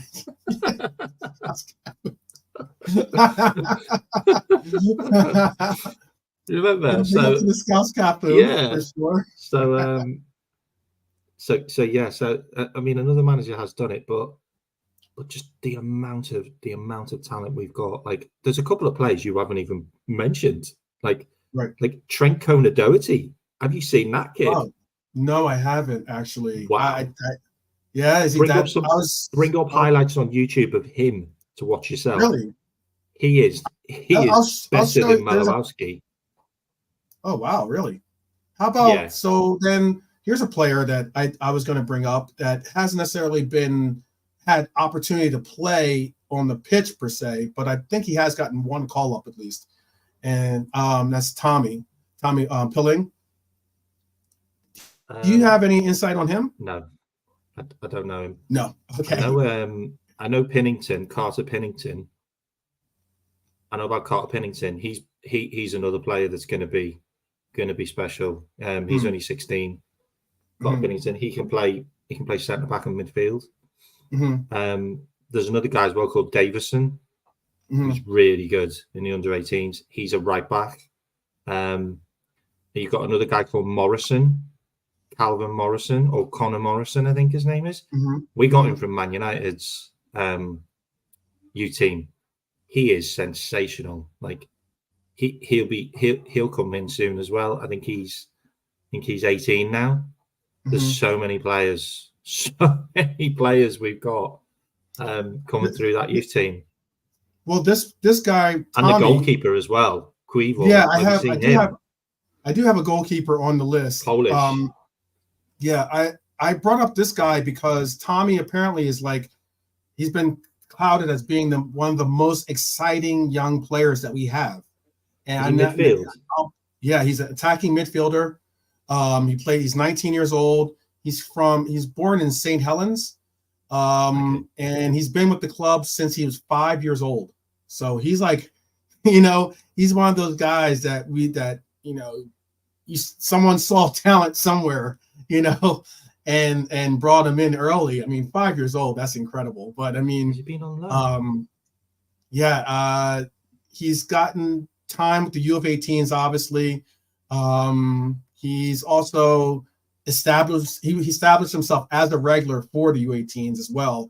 So that's pretty big. At the age of 16, he did that, so he's got a great passing range, apparently, smart interplay, can be utilized as an attacking midfielder, or can be utilized as a wide 8, or even as a DM. So he can be utilized all over the pitch, basically. He's played captain as well. Yeah, he's a good smart guy, smart talent. Keep an eye on him. Yeah, he's a guy that you might want to keep an eye on. It was someone that I noted that I was like, you know what, this guy looks pretty good. A lot of the scouting reports I read were really, really positive on him, and he was a player that I was like, you know what, I haven't necessarily seen him play a whole lot, but I definitely know that anytime you start to hear a lot of these scouts really speak on these kinds of players. And then I noticed again that he was a 5-year-old that got brought into the academy. Imagine playing for from a 5-year-old on being in the Liverpool academy. Yeah. One way or another. That's pretty exceptional. But yeah, there's a couple names I haven't put on there, or didn't necessarily mention. James McConnell, another great youth academy player. I don't think anyone's mentioned him. I think that he's got an assist on his debut. Yeah, no, I mean, he's a former Sunderland youth, right? Definitely shows promise as an attacking midfielder, if not a attacking 8 for us as well. There's another guy I like to give him a shout on, primarily because he's got some of my ancestral connections. So he's got Ethiopian ancestry, and also he's German as well. Freundorf. Oh yeah. German Youth International. I know he's been very, very close to really getting finally getting this opportunity, because he is 20. He's starting to get to that age where it's okay, it's unfortunately now or never if you're really going to get into the rotation. But how do you feel about him? Have you seen him play a little bit too as well, or? He came on a couple of times, didn't he? I think it was preseason. I thought the year before. I think he came on preseason too. I think got a call up in preseason. He's a big lad as well. Yes. I don't think he'll make it at Liverpool, unfortunately. Wow. Okay. I think he'll probably be one of those that will go out on loan a few times and then we'll probably sell, make a bit of a profit maybe. But depends if he has any good loans. Like I don't know. Like, to be honest, I don't know whether he's actually having a good loan. I haven't really got that much on him, to be honest. I mean, is he playing for the German under-21s? Yes, he is. Yep. That's why it's like, it's actually, it's a better call up than playing for Ethiopia. But anyway, but Ethiopia has an okay squad, but whatever. But it is somewhat of he's 20 years old though, so he is starting to get to that age where it's like, it's difficult to really reference him as a youth player per se, pretty much any much longer when it comes to him. And that's why, like, there are a couple other players. I did not forget Tyler Morton. Honesty, I did have him as well. Tyler Morton's another promising young lad that we have. I was going to speak on. I don't have a picture of him, but I was going to speak on Lee Jonas. I don't know. Jamaican. Yes. I didn't know, and I think he has dual citizenship, so he can either be. I don't know if he's chosen which team he's going to play for, but he does have Jamaican blood, and I think he does qualify to play for England as well. But why I'm bringing up him is because he was the center back pair for Kwanzaa on that U21 team. And now that Kwanzaa's made the step up, he's now, tasked with the service of being that guy. He's now tasked with being like having a real leadership role placed upon his shoulders. So, it's interesting what we can see from, whether, he can make the big jump or not. Are you, I know that he's not playing in the under-18s though now. Right.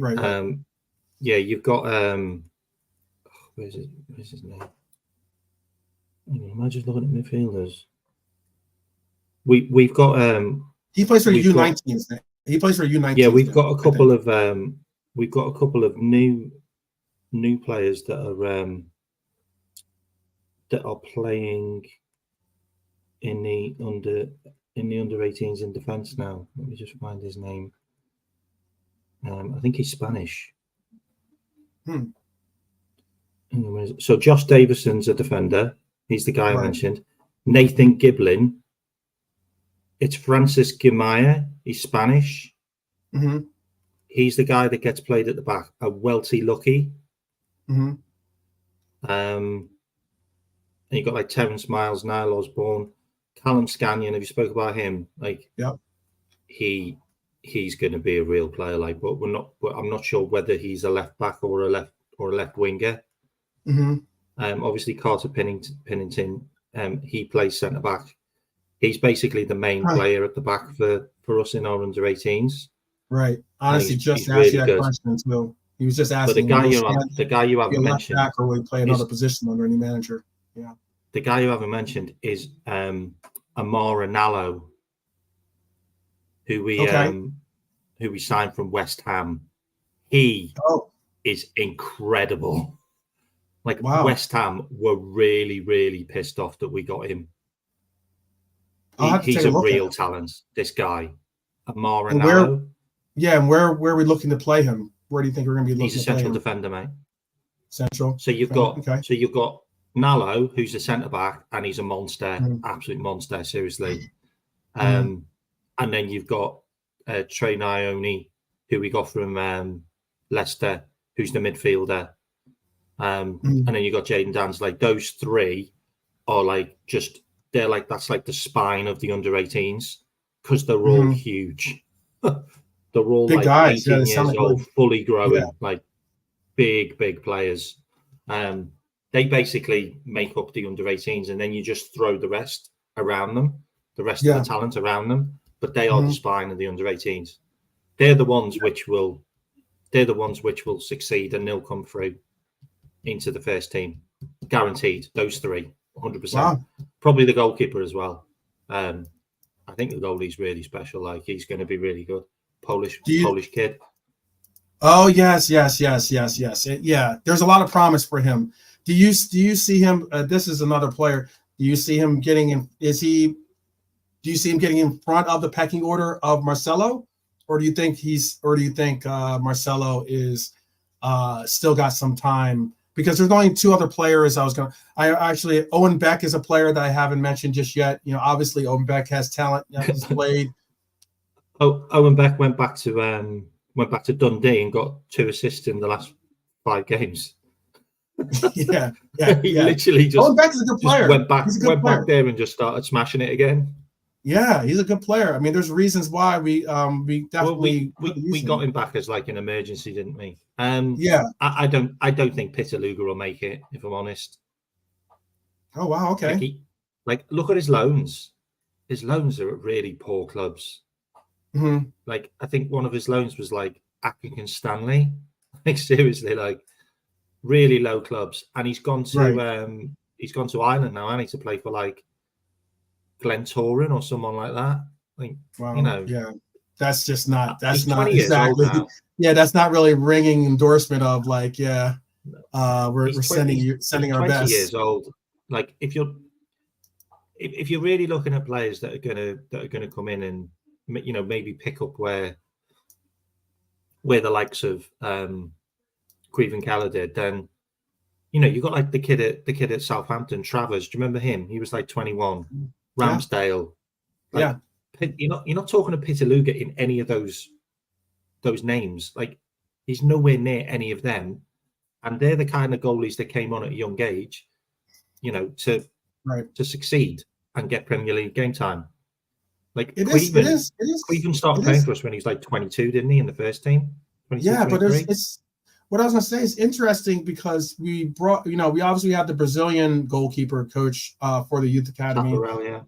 And you know, Marcelo is Brazilian himself, so like, you know, there was a lot of like talk about the fact of like, yeah, you know, are we bringing in this Brazilian goalkeeper to help, you know, bring out the best in Marcelo? And it was right about the same time that they started like, you know, being utilized at Liverpool for each other. So it's going to be interesting to see where he goes with his career. I still have hope that he can make something. You know, do I think he's the next Ali? You know, that I'm not going to put that kind of, you know, measure on him just because he's Brazilian. You know, but there was very, very high hopes for the international concept of it. You know, there was high hopes on him being, you know, a really contributing factor in the new wave of Brazilians, you know, for the international team. The only other didn't he get called up for the Olympic team? Yes, he did. Yeah, but like he was like third choice. Yeah, but it's still big. That's still big. It's still a big choice. It's still a big. I mean, it says at least you have. It can still be a pathway towards like, you know, progressing in the levels of international play. The last guy I'm going to talk on is I just want to give a last honorable mention, a shout out, because I'm going to get into to these quick injury updates, and then we're going to be landing the plane here. And that is shout out to Jay Spearing, that you know, who at 35 still got to you know, go kick the ball around a little bit and represent. I don't know if you have warm or more memorable memories of Jay Spearing. God, he was awful. He was an awful player in the midfield. He reminded me of Lee Catamol. Do you remember him? Oh, actually, I do. Dreadful. Like, just like always like a slide tackle away from a red card. Yeah, yes, yeah. That's what happens when you're at that level and you know your talent isn't there. You'll go to ground very easily. This guy, when it comes this guy was playing next to Steven Gerrard, though, mate, in cup finals and stuff. You know what I mean? Like, what on earth? That's how bad we were. Yeah. But the fact that we're making the cup finals, I mean, that's just a testament of like how much how great Gerrard was. But we had him, and we had the Welsh Zappy. Oh yeah. So many. I love Joe how Allen. People connect the names. Joe Allen, you know? The Scouts Cafu, and everything, and like, well, some fun times of some of the names, the nicknames that people come up for some of these players. What was the nickname Charlie Adam got? Oh yeah. Oh wow. Charlie. Oh, that's a good question. What was that nickname? Was he? Yeah. Didn't he score like 3 corners in a season? Yeah. He had straight from the corner. Yeah. He had a couple of decent games, but yeah, Charlie Adam. Wow. That's a shout. Oh man. Well, thank you for helping me. Thank you for helping me with this episode in that, or at least with dealing with the youth academy players. A lot of names that came back brought up that I'm gonna have to take a deeper look in evaluating and seeing what they have. Like our acquisition from the West Ham and like some of the other players that he mentioned. I'm definitely gonna take a deeper look. I think though the fact of the earlier comment as well about 8 players having debuts this year for our club, you just rarely see that. I know. Can I give you a couple more names as well? Yeah, go ahead. Isaac Mabaya, who's a Zimbabwean international now. Yeah, he's only right 19. Back, right? He looks really good as well. If we is he more of a right wing back or is he a right back? Yeah, is he like he's a right wing back, right traditional back. right back? He can also play. He play in the centre and also play in midfield. He's really versatile. He played for Zimbabwe now, so he's a full international. Right, Zimbabwe is right. We've got another goalkeeper who I think is probably better than Pitaluga, Harvey Davies. Do you remember him? We played him in Harvey Davies, yes. Yep. And he looked really good. Harvey Davies, yep. Looks really comfortable on the ball. He kind of reminds me of Queven, but younger. Oh, really? I think he's going to be a good player. He's an England under-18 international as well. We've also got another goalkeeper called Jaros. He's another Polish guy. We seem to get a lot of Polish guys, by the way. Yeah, but he got a run in a preseason game. I want to say one of them got actually wasn't that the game that he got subbed in at halftime? I think, right? Yeah, and he got totally rinsed by who's the right back who did Costas Tsimikas just left him to dry and a player scored. Luke Chambers, like if Xabi Alonso comes, don't be surprised if Luke Chambers gets a run because he wanted to sign him. He wanted to sign him on loan. He's out on loan now, Luke Chambers. Another guy, James Balagazi. He's another really, really talented player who's out on loan. He's a midfielder, attacking midfielder. Obviously, got Tyler Morton. Tyler Morton's going to be a really, really good player. Morton. Yep. Like for me, I think Tyler Morton could be a first team player for us, like in a year or two. Oh wow! He's only 21. Wow. He's an under 21 international. He's a DM. Really good DM. Every time I've seen him when he got played, like last year and the year before, never had a bad game. He reminds me of Curtis Jones when he comes in. Like just doesn't give the ball away, doesn't do anything stupid, just plays the game really well. He's not rash, doesn't get sent off, doesn't commit bad fouls, just looks really comfortable on the ball. Looks like a really solid player. Like I could see him working well under Xavi or Ruben Amorim, 100%.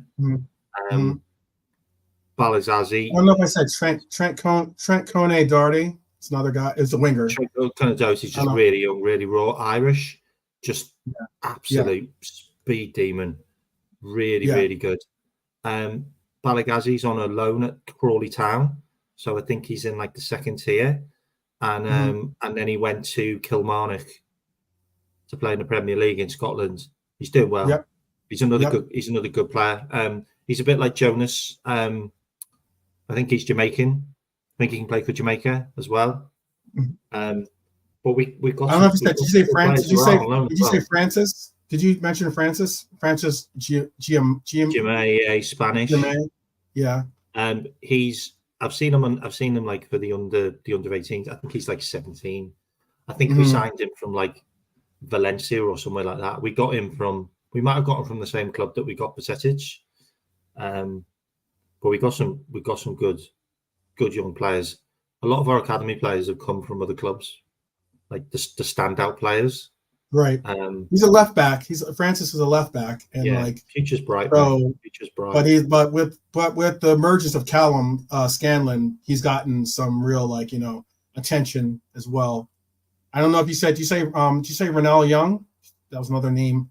Some of the names I had. Really I didn't include a lot of these names, but some of them I did have on my list at least. Renell Young. He plays winger. I mentioned Morrison. I mentioned Morrison. Michael Laffey. Michael Laffey's another name. Yeah, he's another one as well. And Josh Davison. I don't know if you mentioned him as well. Yeah, I did mention Josh Davison. Kieran Morrison is the guy I mentioned. He's gonna be special. He's Northern Ireland. We got him from Man United. He was in the under 14s. A lot of North Irish players as well. You should Trent Doherty. Kieran Morrison. Kieran Morrison will make the bench. Kieran Morrison will be on the bench for one of our games by the end of the season. Yeah. Wow. I think he's trained with the first team as well. Okay. Yeah. I was going to mention the fact of the unique thing.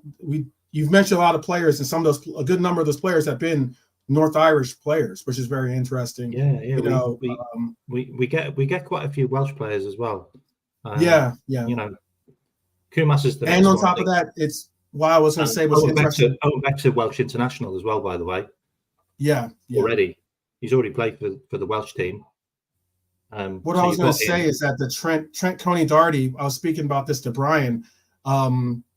What's unique about Trent Coney Doherty is that he's got the eligibility to play for North Ireland and the eligibility to play for Ireland.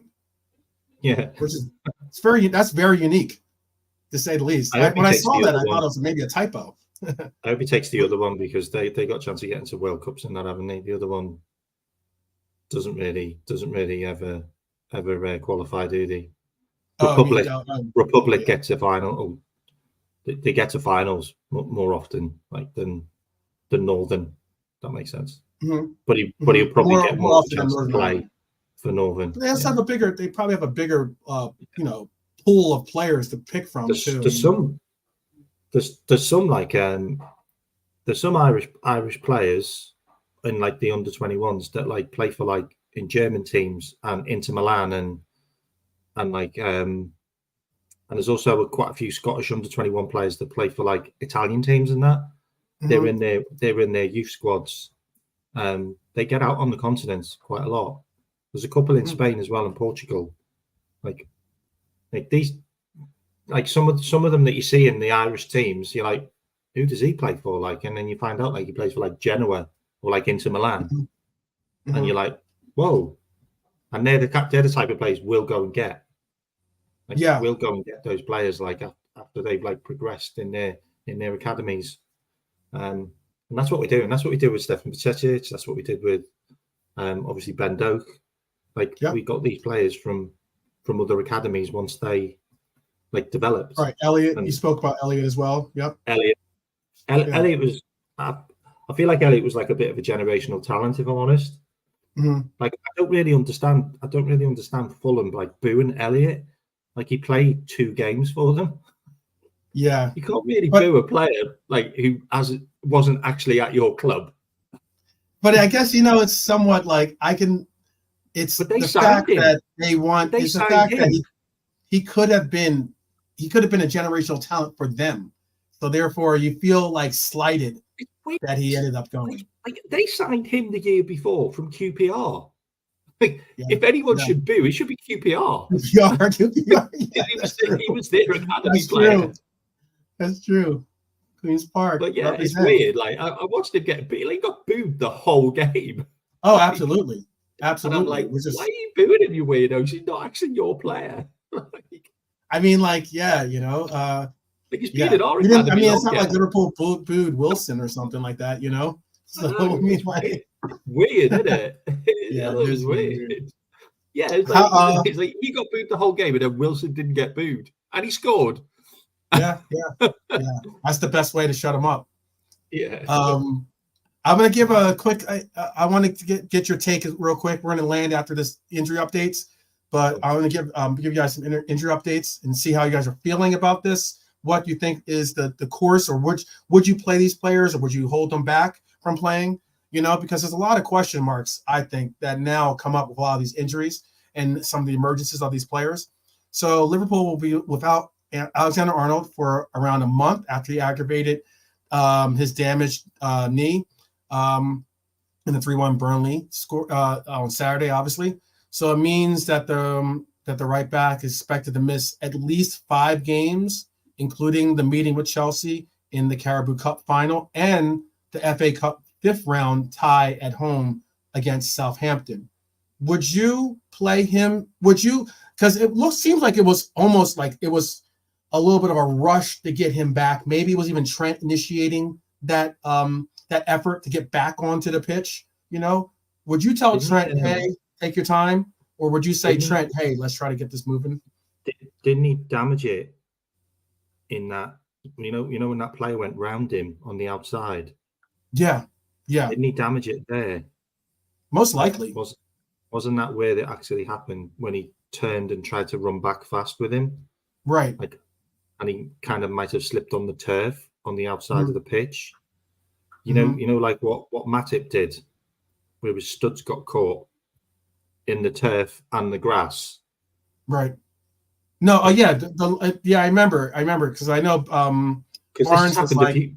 Barnes is going kind of crazy on the. I was watching the Beijing Red TV watch along. He was going crazy about that play, and I was sitting there and I'm like, and then come to find out exactly what you just said was that possibly was where he kind of like hurt himself, because it's difficult to try to make those quick turns, especially like you said, if your cleats get stuck in the grass a little bit and you don't have the strength to kind of like pull away from it. Yeah, I don't think he was fully fit to play that game. Do you agree with Alexander? I actually, do you think it was stupid in general? Alexander says it was stupid in general to have risked him. He said, "Do you agree with that?" I don't know about our medical staff at the moment. Like I think they're maybe just running without a rudder, if that makes sense. Mm-hmm. I don't think there's any kind of like cohesion with the medical staff and the players and the coaches. Like it seems to be a bit of a breakdown again. And we had this a couple of years ago where everyone was just getting hamstring injuries and breaking constantly, and it felt like we were bringing players back too soon. And I understand like we've got to play players, but we've seen it. We saw it with Diaz. Came back. We saw it with Diaz. We saw it with Diaz in. I was gonna say we saw it with Diaz in Dubai, right? We saw it with. We've obviously seen it with Trent right here. We've seen it with Dom as well. Rushing back. I mean, like if anything, we're on the verge. So we're on the verge of. I don't have an update for Mo, but Mo is back in training now. Would you go as far as to say to Mo, hey, Mo, I know that you're training with us, but I'm not even gonna put you on the bench. Would you say that to him, or would you try to like? Unfortunately, I don't think you can tell Mo anything. I think Mo knows his body more than anybody else. I think that's why Mo's been so good and been so fit all the time, because I just think he probably works on a different regime and he knows himself better than anybody else does. I mean, honesty's just put it in there. Like why are we rushing players back? Like we didn't need to rush Trent back that much. We could have played Gomez there. We did. Like, we could have played Gomez there, and we could have just put Robbo as left back. Like, you know what I mean? I do want to caveat that though. I know that people are so gassed on really Gomez, well. but we're acting. Some people forget about the fact that Gomez has a little bit of a history of injuries himself. You know, so like you don't want to overuse. I personally don't want to overuse Gomez. You know, like for instance, I agree. I mean, I told you about that stat, didn't I? Where Gomez has never been played more than 7 games in a row. Like he's always come out the team and rested, or he's been injured. Yeah. But now he's on, like, I think he got to about 11 games in a row. That's incredible. But I think the beauty of what we've been doing this season is we've been able to play Bradley. We've been able to play Quansah. We've been able to bring Canate in. And we've been able to just give these guys a rest, like 20 minutes here, 20 minutes there. Right. It's been really good for them. And some of them, we just took them out of the team completely. Like, you know, Quansah's just played an entire game. Like, you know, Canate, obviously he got sent off, but Canate probably would have been rested, if I'm honest. I would have rested him. I said that red card was like possibly like, I don't want to say the best thing for him, but at least it provided an excuse to rest him, you know. Well, it probably stopped him from getting injured. Yeah. Because he would have had to been doing like covering for Trent, and he doesn't do too well when he covers for Trent all the time. It's an interesting one because we're now going to play Bradley, and we're going to see more of Bradley now, and we're going to have a bigger sample size. And I think we're all going to carry on being impressed. Yeah, certainly. I hope this kid's so. Special. This kid's very, very good. Well, then I'm going to ask you a question. I'll read out what I have for the next. So our right side obviously has been heavily affected. We don't have anyone that plays naturally or not naturally, but it was a natural selection for us on the right side, playing for us currently on our right side. Trent's out, Dom's out, Salah's out. That's our triangle. That's our right-sided triangle right there, basically. You know, out. You know how I feel about 2 of them. Yeah, I get that. I get it. They will pass, by the way, but they just make the system slow. Right. Well, you'll see some chances and goals. I'll tell you that now. Well, Szoboszlai has been out for the last 2 games after suffering a recurrence of the injury himself. He said, and then he returned from a 4-game absence to play twice before he got the hamstring injury once again. And he didn't start. He didn't start first. What? Is he back for Brentford, Dom? No. So this is what I was going to give. Yeah. So this it says that it aligns with. This is what it was reported. This aligns with a claim from a Hungarian outlet that has because you know their concerns are about him for Hungary in international play as well, and they say for the Hungarian outlet index that suggested Dom was facing 3 to 4 weeks out, which from the date of his re-injury would see him return, much like Trent, for the visit of Man City to March 10th. So on March 10th. So basically, they have it. The what's been reported at least is that we should look for a return from them.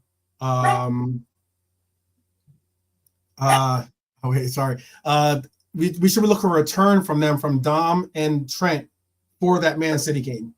Now, do you want to throw them right back into the fire after, you know, if March 10th is the return date for them? Would you play them at City? Or are you going to say, hey, you know what? I know you're expecting big things from Bradley. I know we've all been very, very bullish on wanting to see McAllister in this 8 role, albeit we want to see him more so on the left-sided 8 than the right-sided 8. But still, we've all been really anxious to see him, or not all of us, but some of us have been more anxious to see him as a right-sided 8 as opposed to a DM. Are you in that same camp too? I know. And would you play? And would you, if fit, would you play Dom and Trent for the City match, or do you say go with what we've got, what we've seen, if we end up, you know, playing well with the players that cover for them? So I think Dom will be back before the City match because I think that was a bit of a rumor. Okay. the spread in his home country. Okay. I think he'll be back. Like the last update I've seen was from what Klopp said on the 4th of Feb, which said he felt like a little bit of a twing, and we're assessing it. So I don't think he'll be back for Brentford, but I think he might be back for the final. So I think we've got him back for the final. He hasn't been ruled out for the final, has he? No, he hasn't. No. There's a chance that Dom could play in the cup final. There was that report out there. I saw that, but I also did see this report saying, that they're being very, very cautious, considering that, he should have been good, like as in we all are so big on his fitness and everything else. This is a hamstring problem isn't something that we've seen in his injury history, No. So for him to have this type of injury is somewhat of a head scratcher as to like how and why he's getting this kind of injury. We all know why. It's because he's having to cover for someone's arse. But I will say this I don't want to rush Trent back though. I really don't, and I also don't want Trent's first game back to be City at home. Jesus Christ! Talk about a more important game to bring a guy straight back into the team. Like I'd rather he came off the bench, like instead of coming straight into that game. Right. Because the first 5 minutes he's going to give the ball away and we're going to go 1 goal down. Right, and then everyone's going to be like, oh, including me. Okay. So I don't think we need to play these players when they're not fit. Brentford away is a really hard game. It's a really hard game. They beat us last year, 3-2. They actually scored 3 goals from corners, but 2 of them were disallowed. Do you remember that? Right. Yeah. Oh my goodness! Is this true? Breaking news: Crystal Palace say Roy Hodgson is stable and undergoing tests in hospital after being taken ill during training today. He's been ill before, though, hasn't he? Hasn't he been in hospital before? He has, but he's like 90 years old. He's closing in on 90 years old or something like that. He should not be managing football games. He shouldn't. For the amount of energy and intensity that it calls upon you to be a manager in this league, it's just like the same age as my nan. Yeah, I couldn't imagine my nan stood on the touchline, like literally. I don't know. Your nan possibly could do a better job. I think your nan possibly could get a better result. She probably would. To be fair. I will say this last part and point because we're going to end here, but I will say this. 12 mans. Sorry, are you going on to Frank's? Yeah. I'll go on to Frank's as well.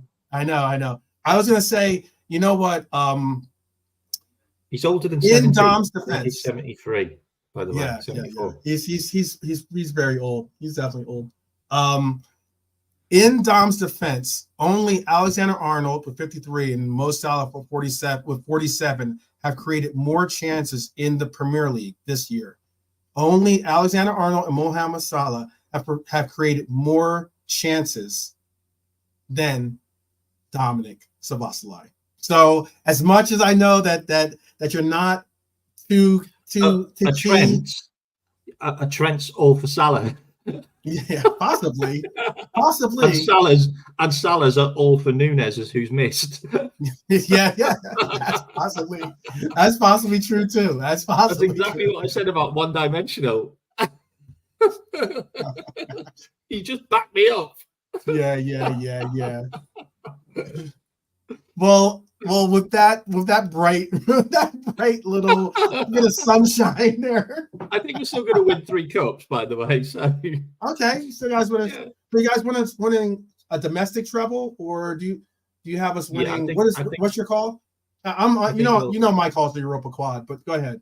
I think we'll win the league. I think we'll win the league by a couple of games, by the way. Okay, so you have us winning the league and winning both domestic cups, basically. Did you see the YouTube channel by he did like an AI generation run? Like it ran like 5,000 simulations. What's his name? James. Oh, let me tell you his name. It's unbelievable. You should watch it. It's really good. It's only like 10 minutes long. Okay. Let me just Let me just find his name. I just watched it before. James. Oh, James Alcott, right? Yeah, James Alcott. Yeah, really good. He ran a simulation, I like and his content's awesome. Liverpool won it. His content's really awesome. 82.77% of the time. Oh wow, really? Because we've got a much easier set of fixtures than Man City's, but we've got the same line of harder games as Arsenal. So us and Arsenal both kind of got the same type of games, but obviously we're ahead on points, right? So that obviously plays in our favour. But we need these goals too. We need to pick up on our goals too, just in case. I want to have the goal differential. Yeah. Actually, I'll talk about this on Frank's channel in a minute. Okay. We won't do it here. I'll talk on his channel, so you can hear me anyway. All right. Okay. Cool. All right. So we're gonna end here. Appreciate everybody. Appreciate K-Mac for joining us today. Appreciate Brian for joining us earlier. Obviously, if you haven't subbed to K-Mac's channel, please do check it out. You can always catch some really good commentary, really good insight. Also, your occasional conspiracy theory too, if you like that as well, for certain. So that is definitely the way to be and way to do it. I appreciate everyone for sticking it out with us today. Went into the 2-hour mark, but we're going to end here, and we're also going to have an episode tomorrow as well. And I will do an episode tomorrow. I most likely will have no episode for Saturday slated, only because the game is at 5:30 in the morning for me. So it's a little bit difficult for me to get in and get that episode in. But all the same, thank you, each and every one of you guys that have shown love today. Redbird, Dustin, Honesty, Marion, big up to you. Who else? Alexander was in the house. We had Ozan. Yes. Ozan Kabak, yes, he played center back. Hylor, big up. Hylor always brings the stats, always brings some really good insight as well. Revenite was in here as well. Big up to Revenite. We had Bayesian Barnes representing Bayesian Reds TV in here in the chat as well. Who else do we have? Obviously, JK was here. Daz Reynolds was here. Rasta Crab was here representing again BRTV, excuse me. Oh man, really some really good. Cedric Lopez was in the house. So again, Ensman's TV, Hollywood himself was here. So again, you guys, please do put notifications bell on. Please do share this content, share the message, share the word, pass this on to your friends, your foes, your brothers, your sisters, your moms, your pops, your grands, your nans, your everyone, anyone you can. Please do pass this on. So we can start building upon the numbers, building up not only the numbers, but building up to a level where we can really represent, have a really different, a very positive, but at the same time constructive criticisms take towards our team, really fighting back against a lot of sometimes the agendas and the narratives out there, and especially having someone out there like myself, I believe, that will do my earnest to represent the Liverpool Reds and to make sure that you always know that you'll never walk alone. So again, thank you to everyone for joining. And if you have the opportunity, please do go check out Frank Carlisle's show right now. I know that K-Mac just went over there. I know Brian's over there now too. I'm gonna try to see if I can pop in and say hello. Maybe get a comment or two. Maybe give a little pushback. Bring the people's elbow, So everyone, thank you again, and I will see you if it's 7 p.m. UK time. Please do recognize that you should look for the Liverpool 12th man. So until tomorrow, I will see you guys soon. Take care, guys.